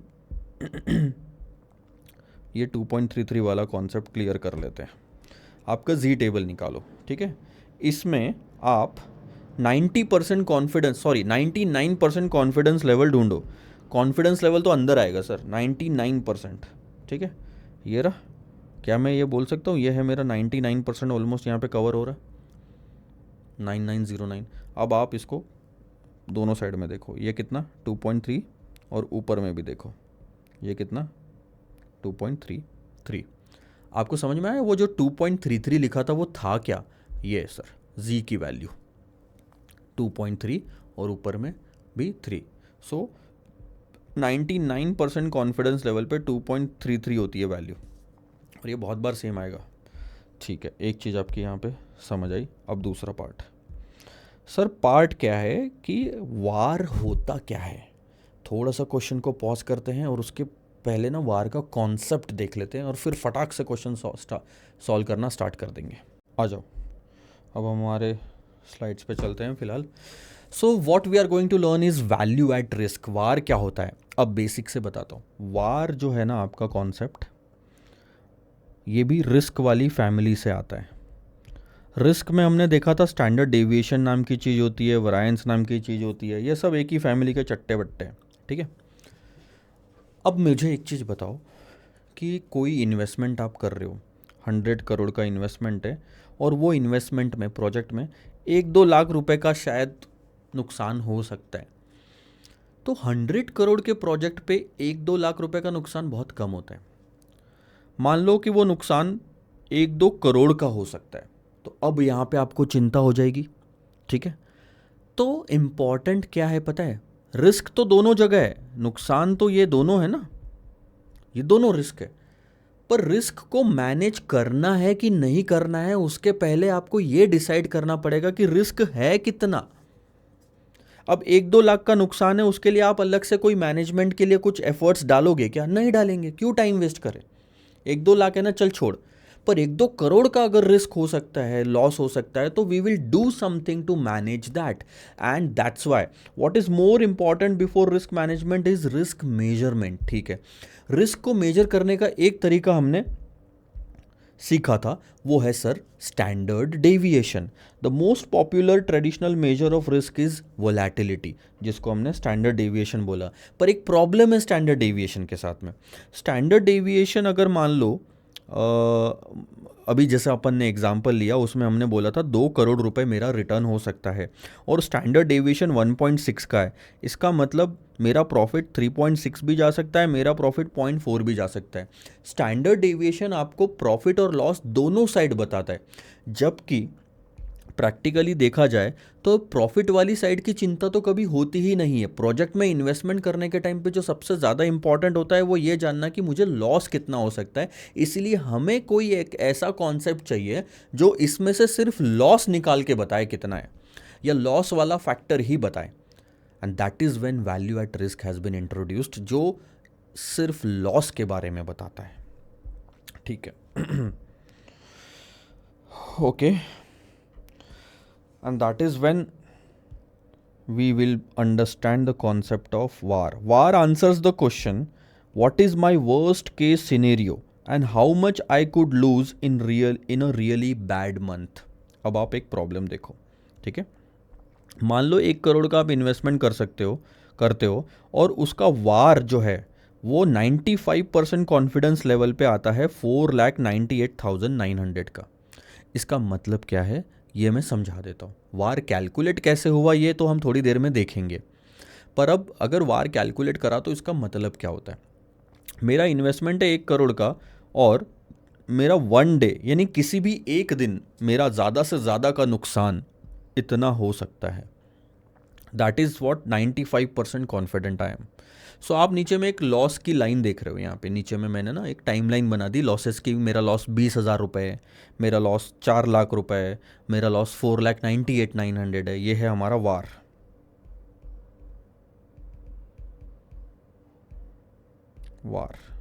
ठीक है, लॉस इससे ज़्यादा भी हो सकता है 6,50,000 का और 8,50,000 का। इसका मतलब क्या निकल रहा है, ध्यान देना। आई एम 95% कॉन्फिडेंट कि कोई भी एक दिन में मेरा मैक्सिमम नुकसान इतना हो सकता है। प्रॉफिट भी इधर ही है, अगर नुकसान भी हुआ तो बस इतना। इसका मतलब ये भी निकलता है कि there are still 5% chances that my loss can go beyond 4,98,900। So वो वार ही है, पर आपको इंटरप्रेट करना है depending upon what kind of confidence level you are talking about. If you are talking on the basis of confidence level, then this is the maximum loss. If you are talking on the basis of significance level, then this is the minimum loss. वार, ठीक है। वार का concept समझ में आया कि वार का मतलब क्या होता है। एक दिन में, कोई भी एक दिन में मेरा नुकसान इससे ज़्यादा नहीं होगा, ठीक है। अब ये हमने समझा दिया। अब क्वेश्चन ये आता है कि सर कैलकुलेट कैसे करना है इसको, और इसको कैलकुलेट करने का एक फॉर्मूला है, पता है आपको? मैं समझाता हूँ। ये रहा, वार इज इक्वल टू वो जो 4,98,000 अभी आपने देखा ना, उसको कैलकुलेट करने का तरीका है Z score multiplied by standard deviation. एक बेसिक अंडरस्टैंडिंग आप ऐसे ले सकते हो कि ये जो स्टैंडर्ड डेविएशन है ये प्रॉफिट और लॉस दोनों चीज़ें दिखाता है। जी स्कोर से मल्टीप्लाई करते ही प्रॉफिट वाला पोर्शन हम इसमें से हटा देते हैं और हमें जो सिर्फ पता चलता है वो है लॉस, कि मैक्सिमम लॉस कितना हो सकता है। अब क्वेश्चन आता है कि सर क्या लॉजिक है इस कॉन्सेप्ट के पीछे, या फॉर्मूला हमें रटना पड़ेगा? कोई रटने की ज़रूरत नहीं है, आप ऑलरेडी ये फॉर्मूला देख चुके हो। मैं बताता हूँ कैसे। ये जो आपने क्वेश्चन नंबर 1 देखा था, इसमें वार जो था आपका वो था -1 करोड़ का। ये जो वार था ना वो था आपका -1 करोड़ का। वो क्वेश्चन में ऑलरेडी दिया हुआ था। अब आप बताओ कि -1 अगर हम कैलकुलेट कर सकते हैं तो हम वार का फॉर्मूला बना सकते हैं। वार का फॉर्मूला, क्वेश्चन नंबर 2। वार के फॉर्मूले से पहले हम स्टार्ट करेंगे जी स्कोर का फॉर्मूला। जी स्कोर का फॉर्मूला क्या था? जी स्कोर का फॉर्मूला था कि हमें चाहिए क्या, -μ डिवाइडेड बाय स्टैंडर्ड डेविएशन। ठीक है। जी स्कोर मैंने यहाँ रखा, x यानी कि मुझे जो कैलकुलेट करना है लॉस वो है वार, और mu divided by standard deviation. Z table में म्यू की वैल्यू 0 होती है। अगर आपने नोटिस किया होगा, जी टेबल या जी की जो हम स्टैंडर्ड जो एक अपना टेबल बनता है, इसमें मीन जो होता है ये 0 होता है, राइट? तो मीन 0 रख दो। आपका फॉर्मूला बन जाएगा Z score is equal to VaR by standard deviation, hence VaR is equal to Z score into standard deviation. ये चीज़ समझ आ गई, फॉर्मूला तो बैठ गया। इसी से निकलना है सर, ये जी स्कोर वाला ही जो फॉर्मूला है वही है आपका स्टैंडर्ड डेविएशन। और जी स्कोर कहाँ से आया? क्रॉस मल्टीप्लिकेशन वाले फॉर्मूले से। क्रॉस मल्टीप्लिकेशन कहाँ से आया? आपने मैथमेटिक्स से, जो आपने बचपन में पढ़ा था। ठीक है, तो अब आपको एक चीज़ समझ आई कि वार ऐसे निकाला जा सकता है, बस स्टैंडर्ड डेविएशन लो और जी स्कोर से मल्टीप्लाई कर दो। ठीक है, एक चीज़ और नोट करना, अगर वार 1 डे का निकाल रहे हो तो स्टैंडर्ड डेविएशन भी 1 डे का ही चाहिए। वार अगर 1 ईयर का निकाल रहे हो तो स्टैंडर्ड डेविएशन भी 1 ईयर का चाहिए। बेस सेम होना चाहिए। अब आ जाओ इस क्वेश्चन में, कहानी ख़त्म। आपको वार तो समझ गया कॉन्सेप्ट। इस क्वेश्चन में हमारे पास में 1 करोड़ का इन्वेस्टमेंट था जिस पे 2% का स्टैंडर्ड डेविएशन दिया हुआ था। 1 करोड़ पे 2% का स्टैंडर्ड डेविएशन यानी कि किसी भी एक दिन, ये पर डे है ना, standard deviation of 1 day is 2 lakhs rupees में निकाल लो स्टैंडर्ड डेविएशन को। किसी भी एक दिन आपका जो इन्वेस्टमेंट है 2 करोड़ से ऊपर या नीचे जा सकता है।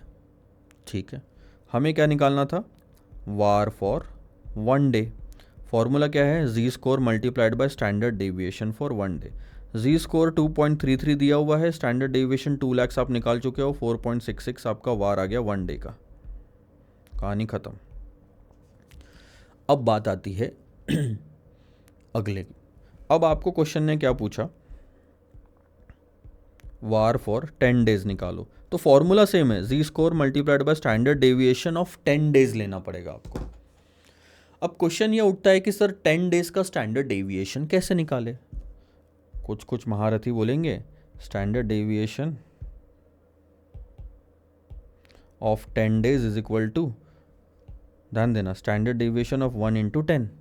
एक दिन के स्टैंडर्ड डेविएशन को 10 से मल्टीप्लाई कर दो, 10 दिन का स्टैंडर्ड डेविएशन आ जाएगा। नहीं, रिस्क का मतलब ही होता है कि वो आज अगर नीचे गिरा है तो कल ऊपर भी जा सकता है, नीचे भी जा सकता है। मतलब तो तभी बनेगा ना जब समझेंगे। ठीक है, ध्यान देना।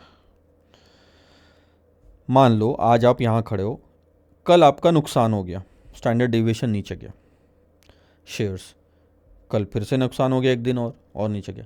क्या लगता है आपको कि अगले 10 दिन तक ये गिरता ही जाएगा? पॉसिबल है ऐसा?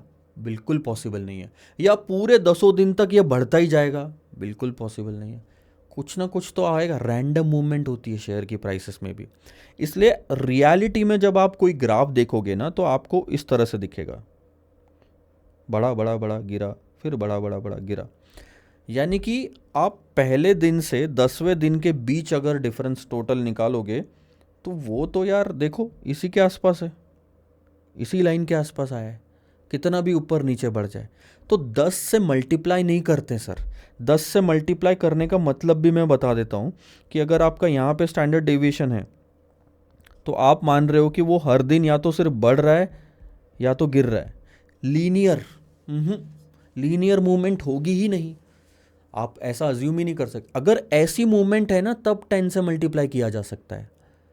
ठीक है, चलो एक तो आपको ये समझ में आया। तो अब निकालना कैसे है सर? आपने स्टैंडर्ड डेविएशन का कॉन्सेप्ट जब पढ़ा था तो आपको ये चीज़ समझ में आनी चाहिए कि स्टैंडर्ड डेविएशन आता कहाँ से है। स्टैंडर्ड डेविएशन आता है वेरिएंस से। स्टैंडर्ड डेविएशन आता है वेरिएंस से। आप वेरिएंस निकालो सर। अगर आपको स्टैंडर्ड डेविएशन निकालना है तो आपको सबसे पहले वेरिएंस निकालना पड़ेगा। यानी कि हमें जो चाहिए 10 दिन का स्टैंडर्ड डेविएशन, उसके लिए हमें निकालना पड़ेगा स्क्वायर रूट ऑफ 10 डेज़ का वेरिएंस, तब जाके आपका स्टैंडर्ड डेविएशन 10 डेज़ का आएगा। हाँ, अब यहाँ पे आप वेरिएंस जो निकाल रहे हो 10 दिन का, उसको आप बहुत सिंपल तरीके से एक दिन के वेरिएंस को 10 से मल्टीप्लाई कर सकते हो, क्योंकि ये वेरिएंस है, यहाँ पे आप कर सकते हो।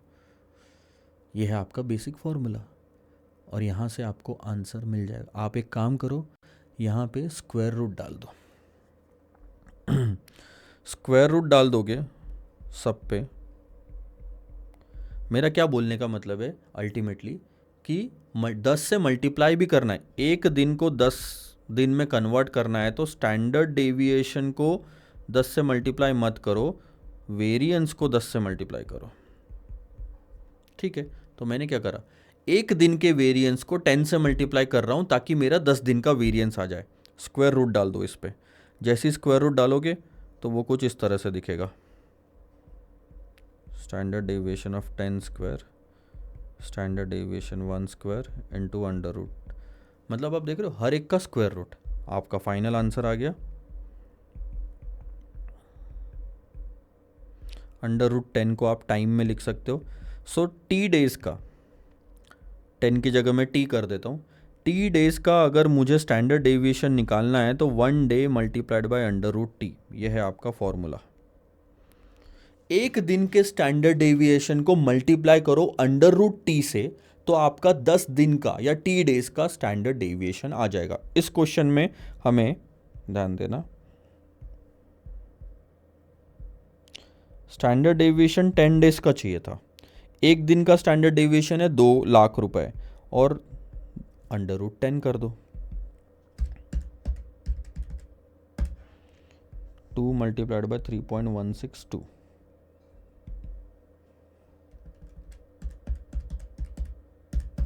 दैट्स 6.324। ये आ गया आपका 10 दिन का स्टैंडर्ड डेविएशन। अब आपको क्या निकालने बोला था, वार निकालने बोला था 10 दिन का। That is simple, Z score multiplied by standard deviation of 10 days.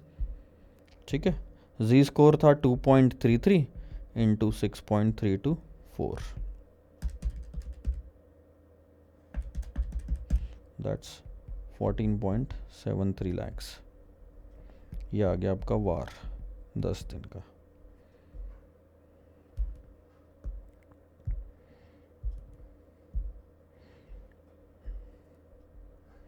Logic समझ में आना चाहिए सर फॉर्मूले का। अभी अभी आपने इसमें 2-3 फॉर्मूले सीखे, वो मैं यहाँ पे ही लिख देता हूँ। ये रहा। तो ये तो पहले 1 डे वाला तो आपको समझ में आ गया। अब 10 डेज वाला आपने क्या करा, VaR 10 days is equal to Z score into 10 दिन का स्टैंडर्ड डेविएशन कैसे निकालोगे, एक दिन का standard deviation under root T. ये आ गया आपका 10 दिन का। ठीक है, सो 2.33 इंटू स्टैंडर्ड डेविएशन एक दिन का 2 लाख इंटू अंडर रूट 10, ये आपका आंसर आएगा 14.73 लैक्स। इनफैक्ट अब आप नोटिस करोगे एक और चीज, एक और फॉर्मूला बनता है सर आपका। ये जो इतना पोर्शन है, आपने इसको डिवाइड किया था 2 में, अब इन दोनों को क्लब कर सकते हो। z यानी z score into standard deviation of 1 day क्या होता है सर, वार ऑफ 1 डे। और एक फॉर्मूला इसी से बनता है, यानी कि VaR of 10 days is equal to VaR of 1 day into under root T. 1 day का वार था 2.66 इंटू अंडर रूट 10 करो, 2.66 इंटू 3.162,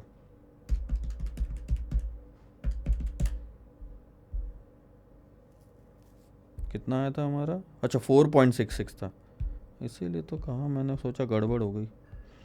4.66 दैट्स 14.73 lakhs। कहानी ख़त्म। तो जो फार्मूलाज आपके बन के तैयार हुए उन्हें मैं हाईलाइट कर देता हूँ। ये एक फार्मूला है, उसके बाद ये एक है, ये एक है। आप अपने मर्ज़ी से कितना ही कर सकते हो इसमें कैलकुलेशंस। ठीक है, रिवाइज करते हैं सर सबसे पहले, क्योंकि आपका बीपी ना बढ़ जाए इतने सब कुछ देख के। फॉर्मूला में मैं रिस्क मैनेजमेंट के चैप्टर में आता हूँ। एक पेज का फॉर्मूला है। सबसे पहले हमने जी स्कोर देखा था। जी स्कोर में जो हमें चाहिए होता है उसे हमने ऑब्जर्वेशन नाम दिया यहाँ पे।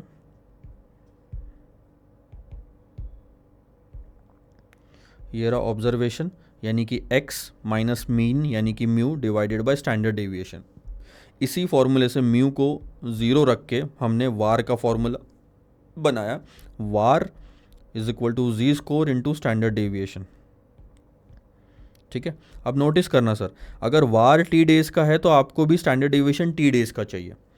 वार T days is equal to Z score into 1 day का standard deviation into under root T day.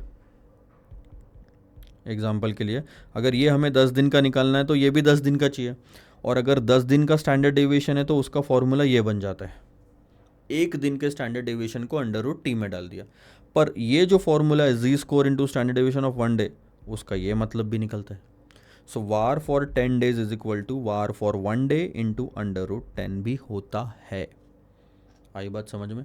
ये रहा स्टैंडर्ड डेविएशन हमने निकाला। अगर 10 दिन का स्टैंडर्ड डेविएशन चाहिए तो एक दिन के स्टैंडर्ड डेविएशन को अंडर रूट 10 करो। बहुत सारे लोगों का ये बोलना है सर एक दिन के स्टैंडर्ड डेविएशन को 10 से मल्टीप्लाई कर दो तो 10 का आ जाएगा। नहीं सर, स्टैंडर्ड डेविएशन को 10 से मल्टीप्लाई नहीं करेंगे, वेरिएंस को कर सकते हो। वेरिएंस को करो और फिर वापस स्क्वायर रूट डालोगे तो यही फॉर्मूला आएगा। Very good. अब बात करते हैं अगले क्वेश्चन की। 2 क्वेश्चन बाकी है सिर्फ रिस्क मैनेजमेंट में, and we will finish this chapter. अब आएगा सर आपका नॉर्मल वार नहीं आएगा, सॉरी मैंने ये खोल लिया। आपने तो ये तो एक जगह पे इन्वेस्टमेंट करने का वार देखा। अब मैं आपको बताता हूँ कि वार फॉर पोर्टफोलियो क्या होता है। ध्यान देना इस क्वेश्चन पे। आपको एक और इन्फॉर्मेशन दी हुई है जहाँ पे 2 जगह पे इन्वेस्टमेंट किया हुआ है 200-200 लाख का।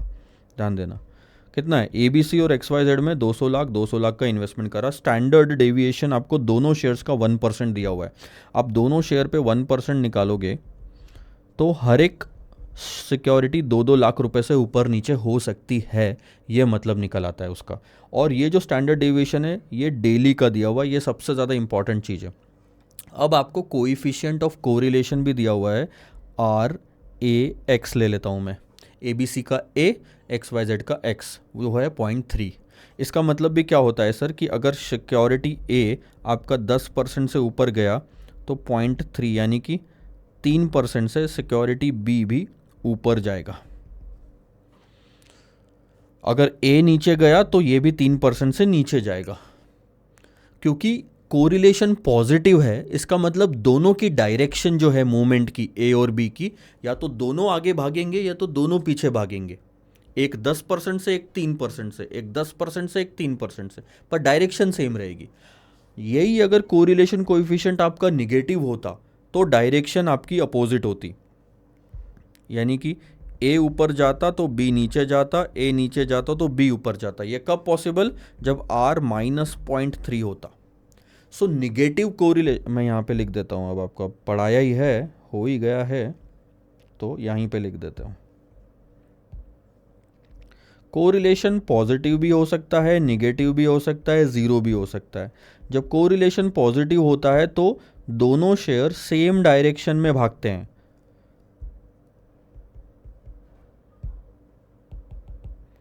ये डायरेक्शन।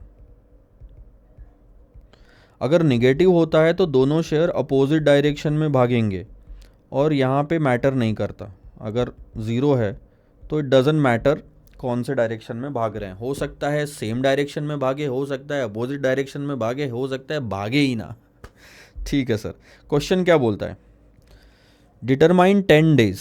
यहीं पे दिमाग खुल जाना चाहिए कि ऊपर तो स्टैंडर्ड डेविएशन एक दिन का दिया है और हमें नीचे में कुछ 10 दिन का पूछा है। 99% वार, 99 की जी की वैल्यू 2.33 होती है। ठीक है, ऑफ मिस्टर जेज पोर्टफोलियो। अब आपको वार जो पूछा वो ABC का या XYZ का नहीं पूछा, आपको पूछा पूरे पोर्टफोलियो का वार बताओ। जी स्कोर की वैल्यू 2.33 दी हुई है। अब पोर्टफोलियो का वार निकालना है, तो एक चीज़ समझो, आंसर छोड़ो, वार ऑफ पोर्टफोलियो कॉन्सेप्ट नहीं बदलेगा, is equal to Z score into standard deviation भी अब आपको किसका चाहिए, पोर्टफोलियो का। कहानी खत्म। अब अगर आप पोर्टफोलियो का स्टैंडर्ड डेविएशन निकालना सीख गए तो अब क्वेश्चन में फिर कुछ नहीं बचा सर, बहुत आसान है। फिर आपको ये 2.33 तो पता है क्योंकि 99% कॉन्फिडेंस लेवल है, 90% होता तो 1.65 आती, चलो वो तो देखेंगे बाद में। तो 2.33 हो गया। अब आपको पोर्टफोलियो का स्टैंडर्ड डेविएशन सीखना है सर। हमने पोर्टफोलियो का स्टैंडर्ड डेविएशन सीखा था, फॉर्मूला क्या है ये मैं समझा देता हूँ। Question 3, standard deviation of portfolio का स्क्वायर। हम वेरिएंस निकालते हैं सबसे पहले इसमें भी, ये पोर्टफोलियो स्टैंडर्ड डेविएशन स्क्वायर क्या था वो formula, weight of A standard deviation of A का स्क्वायर।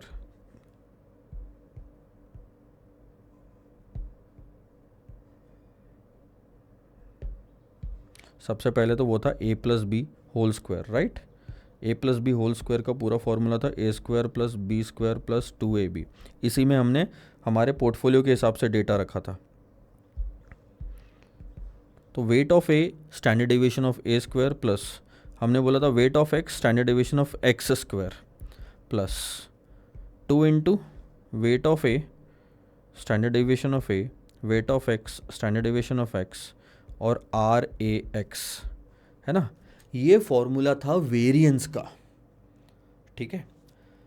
पर ये फॉर्मूला कब काम आता है, जब आपको परसेंटेज में आंसर निकालना हो और आगे भी स्टैंडर्ड डेविएशन परसेंटेज में दिया हो हर पॉइंट पे, यहाँ पे यहाँ पे यहाँ पे यहाँ पे, सॉरी ये तो कोरिलेशन है, यहाँ पे सब परसेंटेज में दिया है तो बाहर भी परसेंटेज में आंसर निकलेगा, तब ये फॉर्मूला ठीक है। पर अगर आपको करेंसी में दिया है, ध्यान देना मेरी बात पे, तो पोर्टफोलियो के स्टैंडर्ड डेविएशन के फॉर्मूले में ज़रा सा बदलाव आएगा। क्या है, वहाँ पे आप वेट्स कंसिडर नहीं करोगे, ये आप क्रॉस कर दो और फिर फॉर्मूला वापस लिखो, मैं समझाऊंगा। Standard deviation of A square plus standard deviation of X square plus 2 into standard deviation of A standard deviation of X R A X. आप देखना ऊपर वाले और नीचे वाले फॉर्मूले में कोई डिफरेंस नहीं है सिवाय वेट्स के। तो अब क्या बात आती है लॉजिक कि परसेंटेज में निकालना है तो मैं वेट्स ले रहा हूं, पर करेंसी में निकालना है जैसे कि रुपीस डॉलर, तो मैंने वेट्स हटा दिए। अब इसके पीछे का सर लॉजिक समझाओ, आओ मैं लॉजिक समझाता हूँ, आ जाओ। देखो, मान लो कि मैंने कोई पोर्टफोलियो बनाया हुआ है जिसमें ए और एक्स नाम की कोई सिक्योरिटी है, जिसमें मैंने इन्वेस्टमेंट कर रखा है 100 करोड़ रुपए और 300 करोड़ रुपए। टोटल इन्वेस्टमेंट कितना हुआ सर, 400 करोड़ रुपीस, ठीक है। ये हो गया आपका इन्वेस्टमेंट, ये हो गया रिटर्न इन परसेंटेज।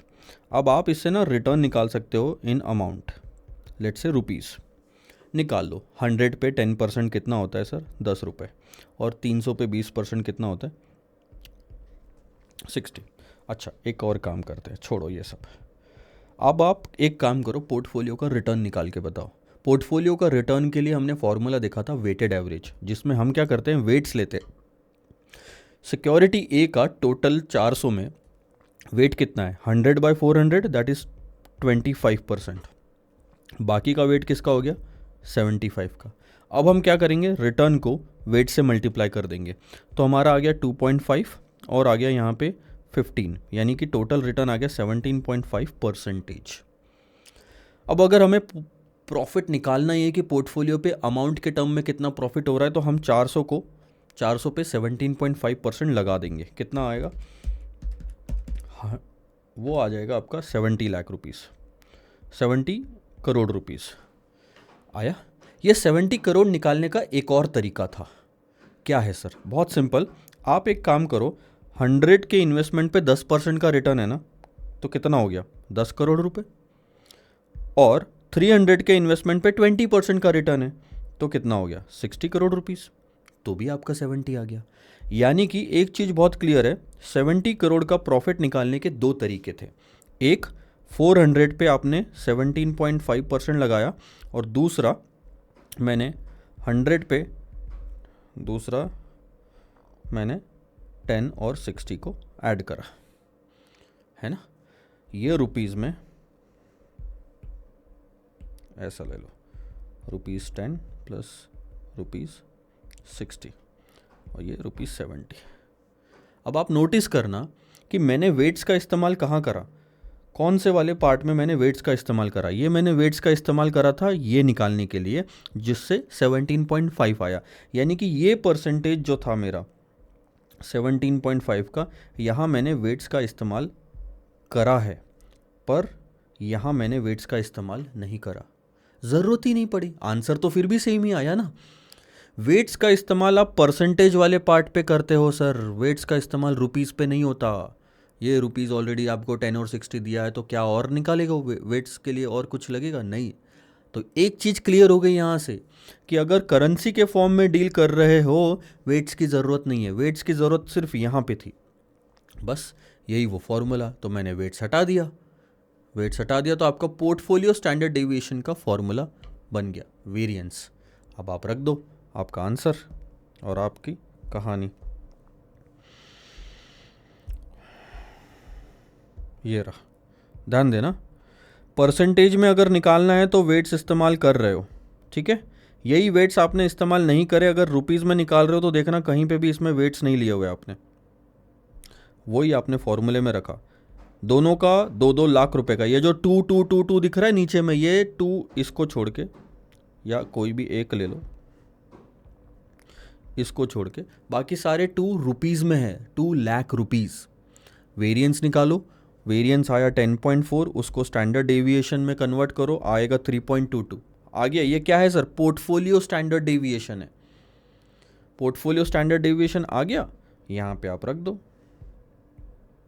कितना था आपका 3.22, कहानी ख़त्म। हाँ, पर एक और चीज़ हुई ना 3.22। अब आप मुझे एक और चीज़ बताओ कि आपने यहाँ जो 2 लाख रुपए रखे, ये एक दिन का स्टैंडर्ड डेविएशन था, तो पोर्टफोलियो का जो स्टैंडर्ड डेविएशन आया है वो भी 1 डे का आया है सर। और आपको जो वार निकालना था वो 10 डेज का था। वार निकालना है पोर्टफोलियो का 10 दिन का, तो जी स्कोर इंटू स्टैंडर्ड डेविएशन लगेगा पोर्टफोलियो का 10 दिन का, ठीक है। तो इसको कन्वर्ट कर सकते हो स्टैंडर्ड डेविएशन, पहले तो पोर्टफोलियो का 1 डे का इंटू √T, यानी कि 10 डेज, ऐसे। तो अब ये फाइनल फॉर्मूला बनता है Z score into standard deviation of the portfolio for 1 day into √T। ये इसमें रखोगे तो आपको पूरा आंसर आएगा, ध्यान देना। ये 1 डे का था स्टैंडर्ड डेविएशन जो आपने निकाला, पोर्टफोलियो का ये, पर 1 डे का। ये जी स्कोर या √T, तो आपका पोर्टफोलियो का वेरिएंस आ गया। अब इसका मतलब भी समझो क्या होता है। इस पूरे पोर्टफोलियो में आने वाले 10 दिन में मैक्स टू मैक्स नुकसान आपका 23.73 लाख का हो सकता है, उससे ज़्यादा का नहीं होगा पूरे 10 दिन मिला के। आप सिर्फ 4 दिन या 5 दिन मत देखना, हो सकता है 4-5 दिन में नुकसान ज़्यादा हो जाए, पर वापस गिर भी जाएगा नुकसान। ओवरऑल 10 डेज में मैक्सिमम नुकसान आपका 23.73 का होगा। That is what VaR for 10 days is. I hope we have finished it. मैं फिर से आता हूँ फॉर्मूला बुक पे और एक स्टेप आगे बढ़ते हैं। ये हमने अभी अभी पढ़ा, पोर्टफोलियो वेरिएंस निकालना है करेंसी में, परसेंटेज में नहीं, करेंसी में। तो हम पोर्टफोलियो के अंदर जो पहली सिक्योरिटी है उसका स्टैंडर्ड डेविएशन लेंगे, दूसरी सिक्योरिटी का स्टैंडर्ड डेविएशन लेंगे, फिर 2 into standard deviation of A B और कोरिलेशन ए बी, कहानी खत्म। वेट्स कहीं पे भी नहीं है इसके अंदर में। ये हो गया पोर्टफोलियो स्टैंडर्ड डेविएशन। यही पोर्टफोलियो का वार निकालना है, तो अगर आपके पास दोनों का वार है तो वही फॉर्मूले में रख दो, VaR for A VaR for B का square, 2 into VaR for A VaR for B और कोरिलेशन ऑफ ए बी, दोनों सेम। इसी के साथ आपके सारे फॉर्मूले हुए ख़त्म। पर एक क्वेश्चन अभी भी बाकी है। देखो, कॉन्सेप्ट्स पढ़ने के बाद क्वेश्चन सॉल्व करना तो आसान है उस पर उन्हीं क्वेश्चन में से रिवर्स कैलकुलेशन करते हुए आपको क्वेश्चन में मैं वार दे दूंगा और बोलूंगा कि इन्वेस्टमेंट निकालो, और वो क्वेश्चन अगर आप सॉल्व कर पाते हो तो फिर आपको कॉन्सेप्ट आता है। एग्जाम्पल के लिए यही वाला क्वेश्चन ले लो जो अभी हमने देखा।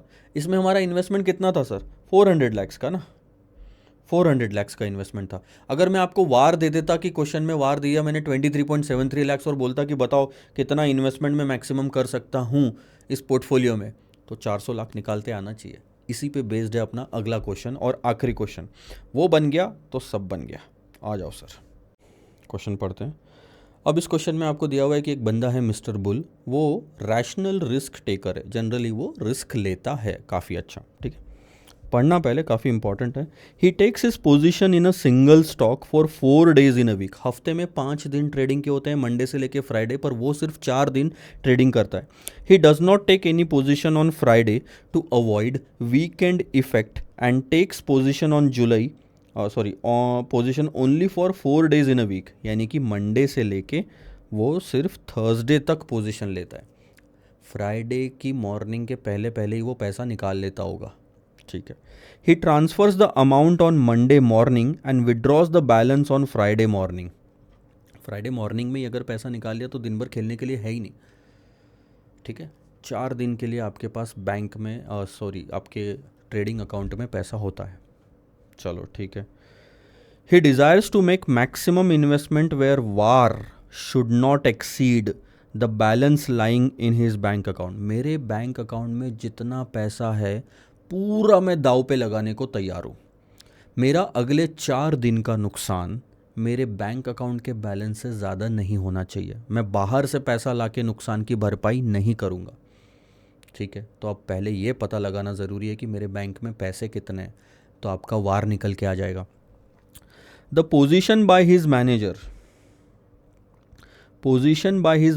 as per the standing instruction is taken on the free balance lying in the bank account. What do you mean by free balance? अगर आपके बैंक अकाउंट में 100 रुपये है तो आपने जब अकाउंट खुलवाया ना तब कुछ मिनिमम बैलेंस नाम की भी चीज़ होती है, और बैंक ने अगर 10 रुपये 10 रुपीज़ बोला है कि मिनिमम बैलेंस रखना है, तो 90 rupees is the free balance in your account. This is total balance, this is minimum balance जो आप विड्रॉ नहीं कर सकते, 90 is the free balance. So free balance जो है वो क्या करता है, मैनेजर, मिस्टर बुल का मैनेजर जो है वो इस्तेमाल करता है। पोजीशन कौन लेता है? पोजीशन ली जाती है मैनेजर द्वारा। अगर मैं मिस्टर बुल हूँ तो मेरा मैनेजर मेरे बैंक अकाउंट का एक्सेस लेके वो ट्रेडिंग कर लेता है मेरे भरोसे, और उसको स्टैंडिंग इंस्ट्रक्शंस है मंडे से थर्सडे, फ्राइडे को नहीं करना। On Monday morning before opening of the capital market उसने ट्रांसफ़र करा, किसने? मिस्टर बुल ने अपने अकाउंट में ट्रांसफ़र करा 11 crore to his bank account. यानी मैनेजर को अब कितना बैलेंस दिख रहा होगा बैंक में? 11 करोड़। पर एक एक्स्ट्रा चीज़ आपको दी हुई है, एक एफडी भी थी मेरी फिक्स डिपॉजिट जो उस दिन मैच्योर हुई मंडे को, ठीक है। The maturity amount of 63,42,560 rupees was also credited to his account by the bank in the morning of the Monday.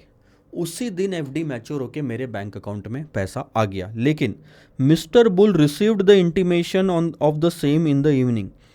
पर एफडी का अमाउंट का जो बैंक में पैसा आया उसका इंटीमेशन मुझे शाम को मिला, मंडे को, यानी पूरा मंडे गया मेरा। The bank needs a minimum balance of 1000 rupees all the time. The value of Z score at the required confidence level of 99% is 2.33। आपको बाकी भी इंफॉर्मेशन कुछ दी हुई है। The other information with respect to stock X and Y which are under consideration for this week is as under. X stock का आपको return दिया है, प्रोबेबिलिटी दी है, फिर Y का भी रिटर्न और प्रोबेबिलिटी दी है। You are required to recommend a single stock where maximum investment can be made. मई 2023 में 8 मार्क्स का ये क्वेश्चन CA फाइनल एग्जाम में पूछा गया। अब आपको डिटेल बतानी है। क्या बताना है? इन्वेस्टमेंट पे आना है। ध्यान देना मेरी बात को। हम वार कैसे निकालते हैं? सबसे पहले तो क्वेश्चन नंबर 4, सबसे पहले तो सीधा तरीका समझो। अगर आपको वार निकालना है, ठीक है, वार अगर आपको निकालना होता है तो आप क्या करते हो? जी स्कोर लोगे और स्टैंडर्ड डिवीजन से मल्टीप्लाई कर दोगे। अगर वार 1 डे का है तो स्टैंडर्ड डिवीजन भी 1 डे का होना चाहिए। आप अगर वार 10 डेज़ का है तो स्टैंडर्ड डिवीजन जो होना चाहिए वो 10 डेज़ का होना चाहिए। आप इस स्टैंडर्ड डेविएशन को भी क्या करते हो, फिर 1 डे का लेके √t करते हो। अगर 10 डेज़ का रहता है तो √10 करोगे, ठीक है। अब मैं बात करता हूँ इस स्टैंडर्ड डेविएशन की। ये कैसे निकालते हो, जो भी आपका इन्वेस्टमेंट रहता है उस पे वो स्टैंडर्ड डेविएशन का परसेंटेज लगा देते हो आपका एक दिन का, ठीक है, अगर ये एक दिन का है तो। अब ये सीधा तरीका हो गया वार निकालने का, ठीक है। सबसे पहले आप इन्वेस्टमेंट पे स्टैंडर्ड डेविएशन लगाओगे, आपकी अमाउंट आ जाएगी, उसको √t करोगे, आपका 10 दिन का स्टैंडर्ड डेविएशन आ गया, जी स्कोर दिया हुआ है तो आपका वार आ गया 10 डेज़ का। ये हो गया सीधा सीधा तरीका। अब पूरे क्वेश्चन में ध्यान देना, वार दिया हुआ है, थोड़ा फाइंड आउट करना है ऊपर नीचे करके, ये दिया हुआ है, इससे आपको स्टैंडर्ड डेविएशन मिल जाएगा, अमाउंट, कहानी ख़त्म। अब क्या होगा, इस स्टैंडर्ड डेविएशन को इस्तेमाल करो यहाँ पे √t, तो इससे आप निकालोगे इन्वेस्टमेंट, आपका इन्वेस्टमेंट कितना हो रहा है, और ये परसेंटेज भी स्टैंडर्ड डेविएशन का आपका निकल जाएगा। सो अगर आपको इतना डिटेल दिया हुआ है, रुपीज़ पता है, परसेंटेज पता है, तो इन्वेस्टमेंट निकालने में हरकत क्या है, ज़्यादा टाइम नहीं लगेगा आपको, तो रिवर्स कैलकुलेशन है। अब इस क्वेश्चन में ध्यान देना, उन्होंने क्लियरली हमको एक चीज़ बोली है कि हमारा जो वार है it should not exceed the balance lying in free balance lying in the bank account. और वार जो है, हम कितने दिन तक इन्वेस्टमेंट कर रहे हैं, 4 दिन तक। 4 दिन में हम अपने पैसों को कितनी बार भी ऊपर नीचे कर सकते हैं, ठीक है।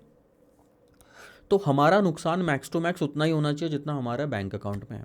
क्वेश्चन ये बोलता है कि इन्वेस्टमेंट कितना हो सकता है, दोनों में सबसे ज़्यादा इन्वेस्टमेंट किस में हो सकता है। आप बोलोगे सर इन्वेस्टमेंट तो इतना ही हो सकता है ना, 11 करोड़ और 63 लाख्स।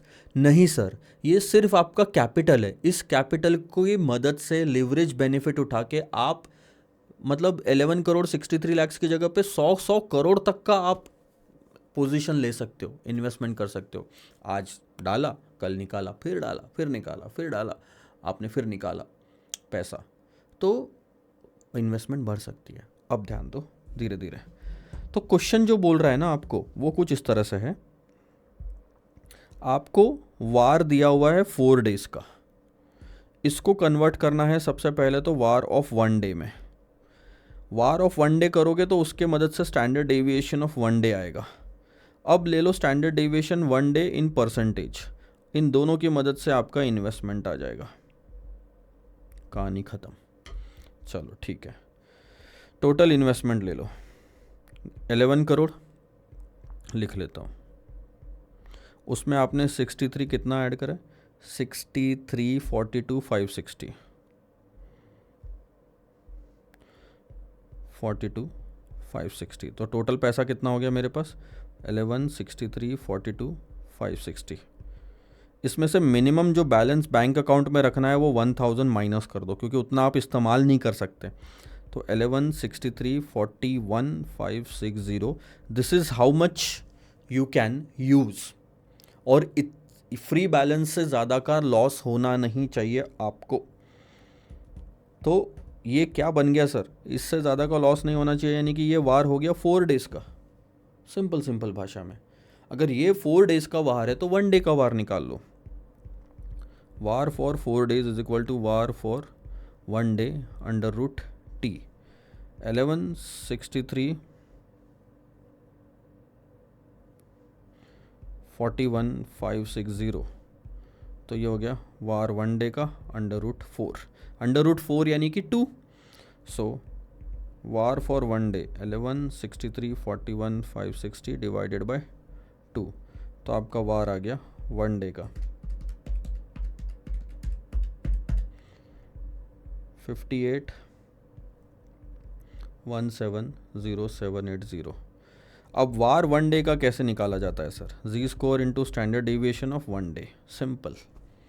अब आप यहाँ पे रख लो, रिवर्स जा रहे हैं ना, 58 170780 और ये 2.33 आपको दिया हुआ है। इससे क्या आ जाएगा, रुपीज़ में पता चल जाएगा कि आपका एक दिन का स्टैंडर्ड डेविएशन कितना है, ठीक है।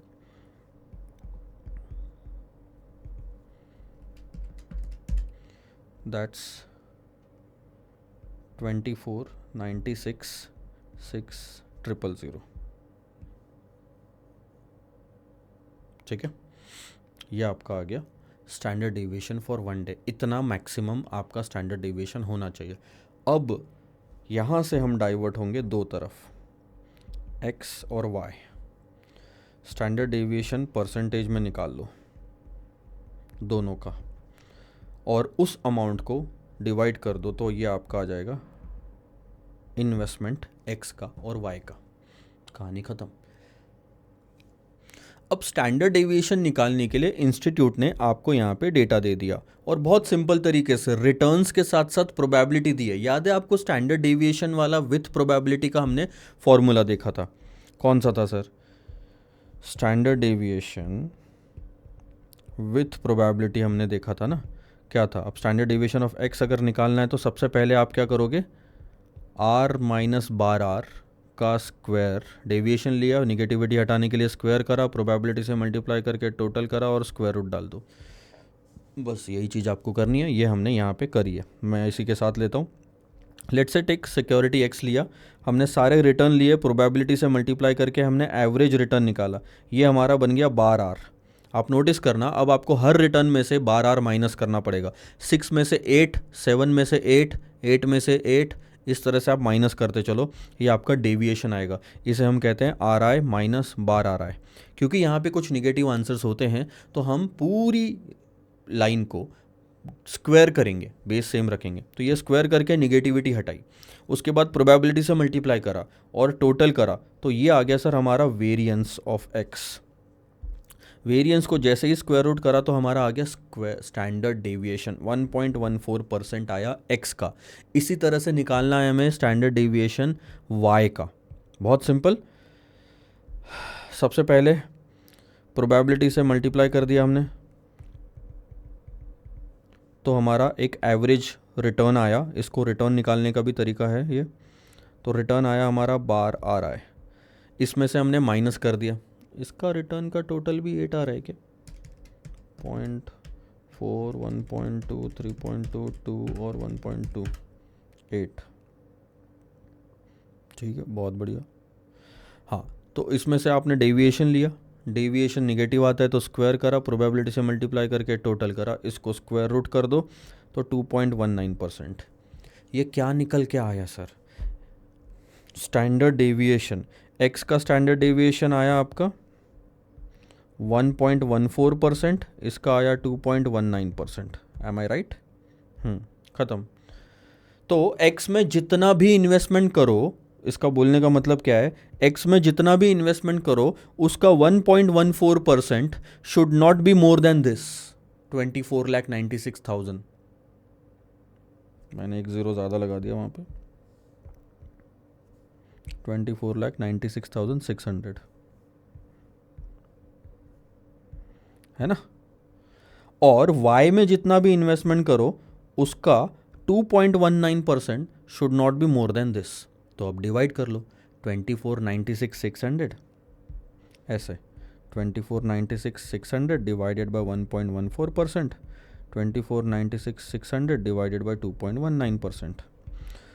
तो x में और y में कितना इन्वेस्टमेंट करना है ये निकल के आ जाएगा।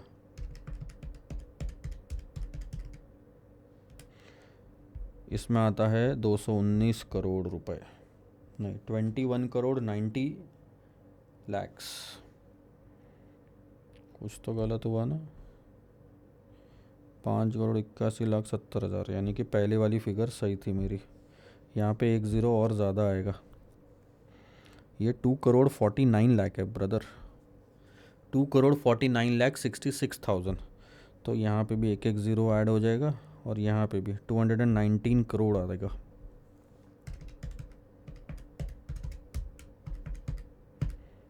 $219 करोड़, ठीक है। 24,96,600 डिवाइडेड बाई 2.19% और यहाँ आता है 114 करोड़। क्वेश्चन क्या था? क्वेश्चन ये था कि कौन से सिक्योरिटी चूज़ करनी चाहिए ताकि ज़्यादा से ज़्यादा इन्वेस्टमेंट कर सके। सेम पैसों से आपने इसमें एक्स वाली सिक्योरिटी में 219 करोड़ रुपए तक का इन्वेस्टमेंट करा।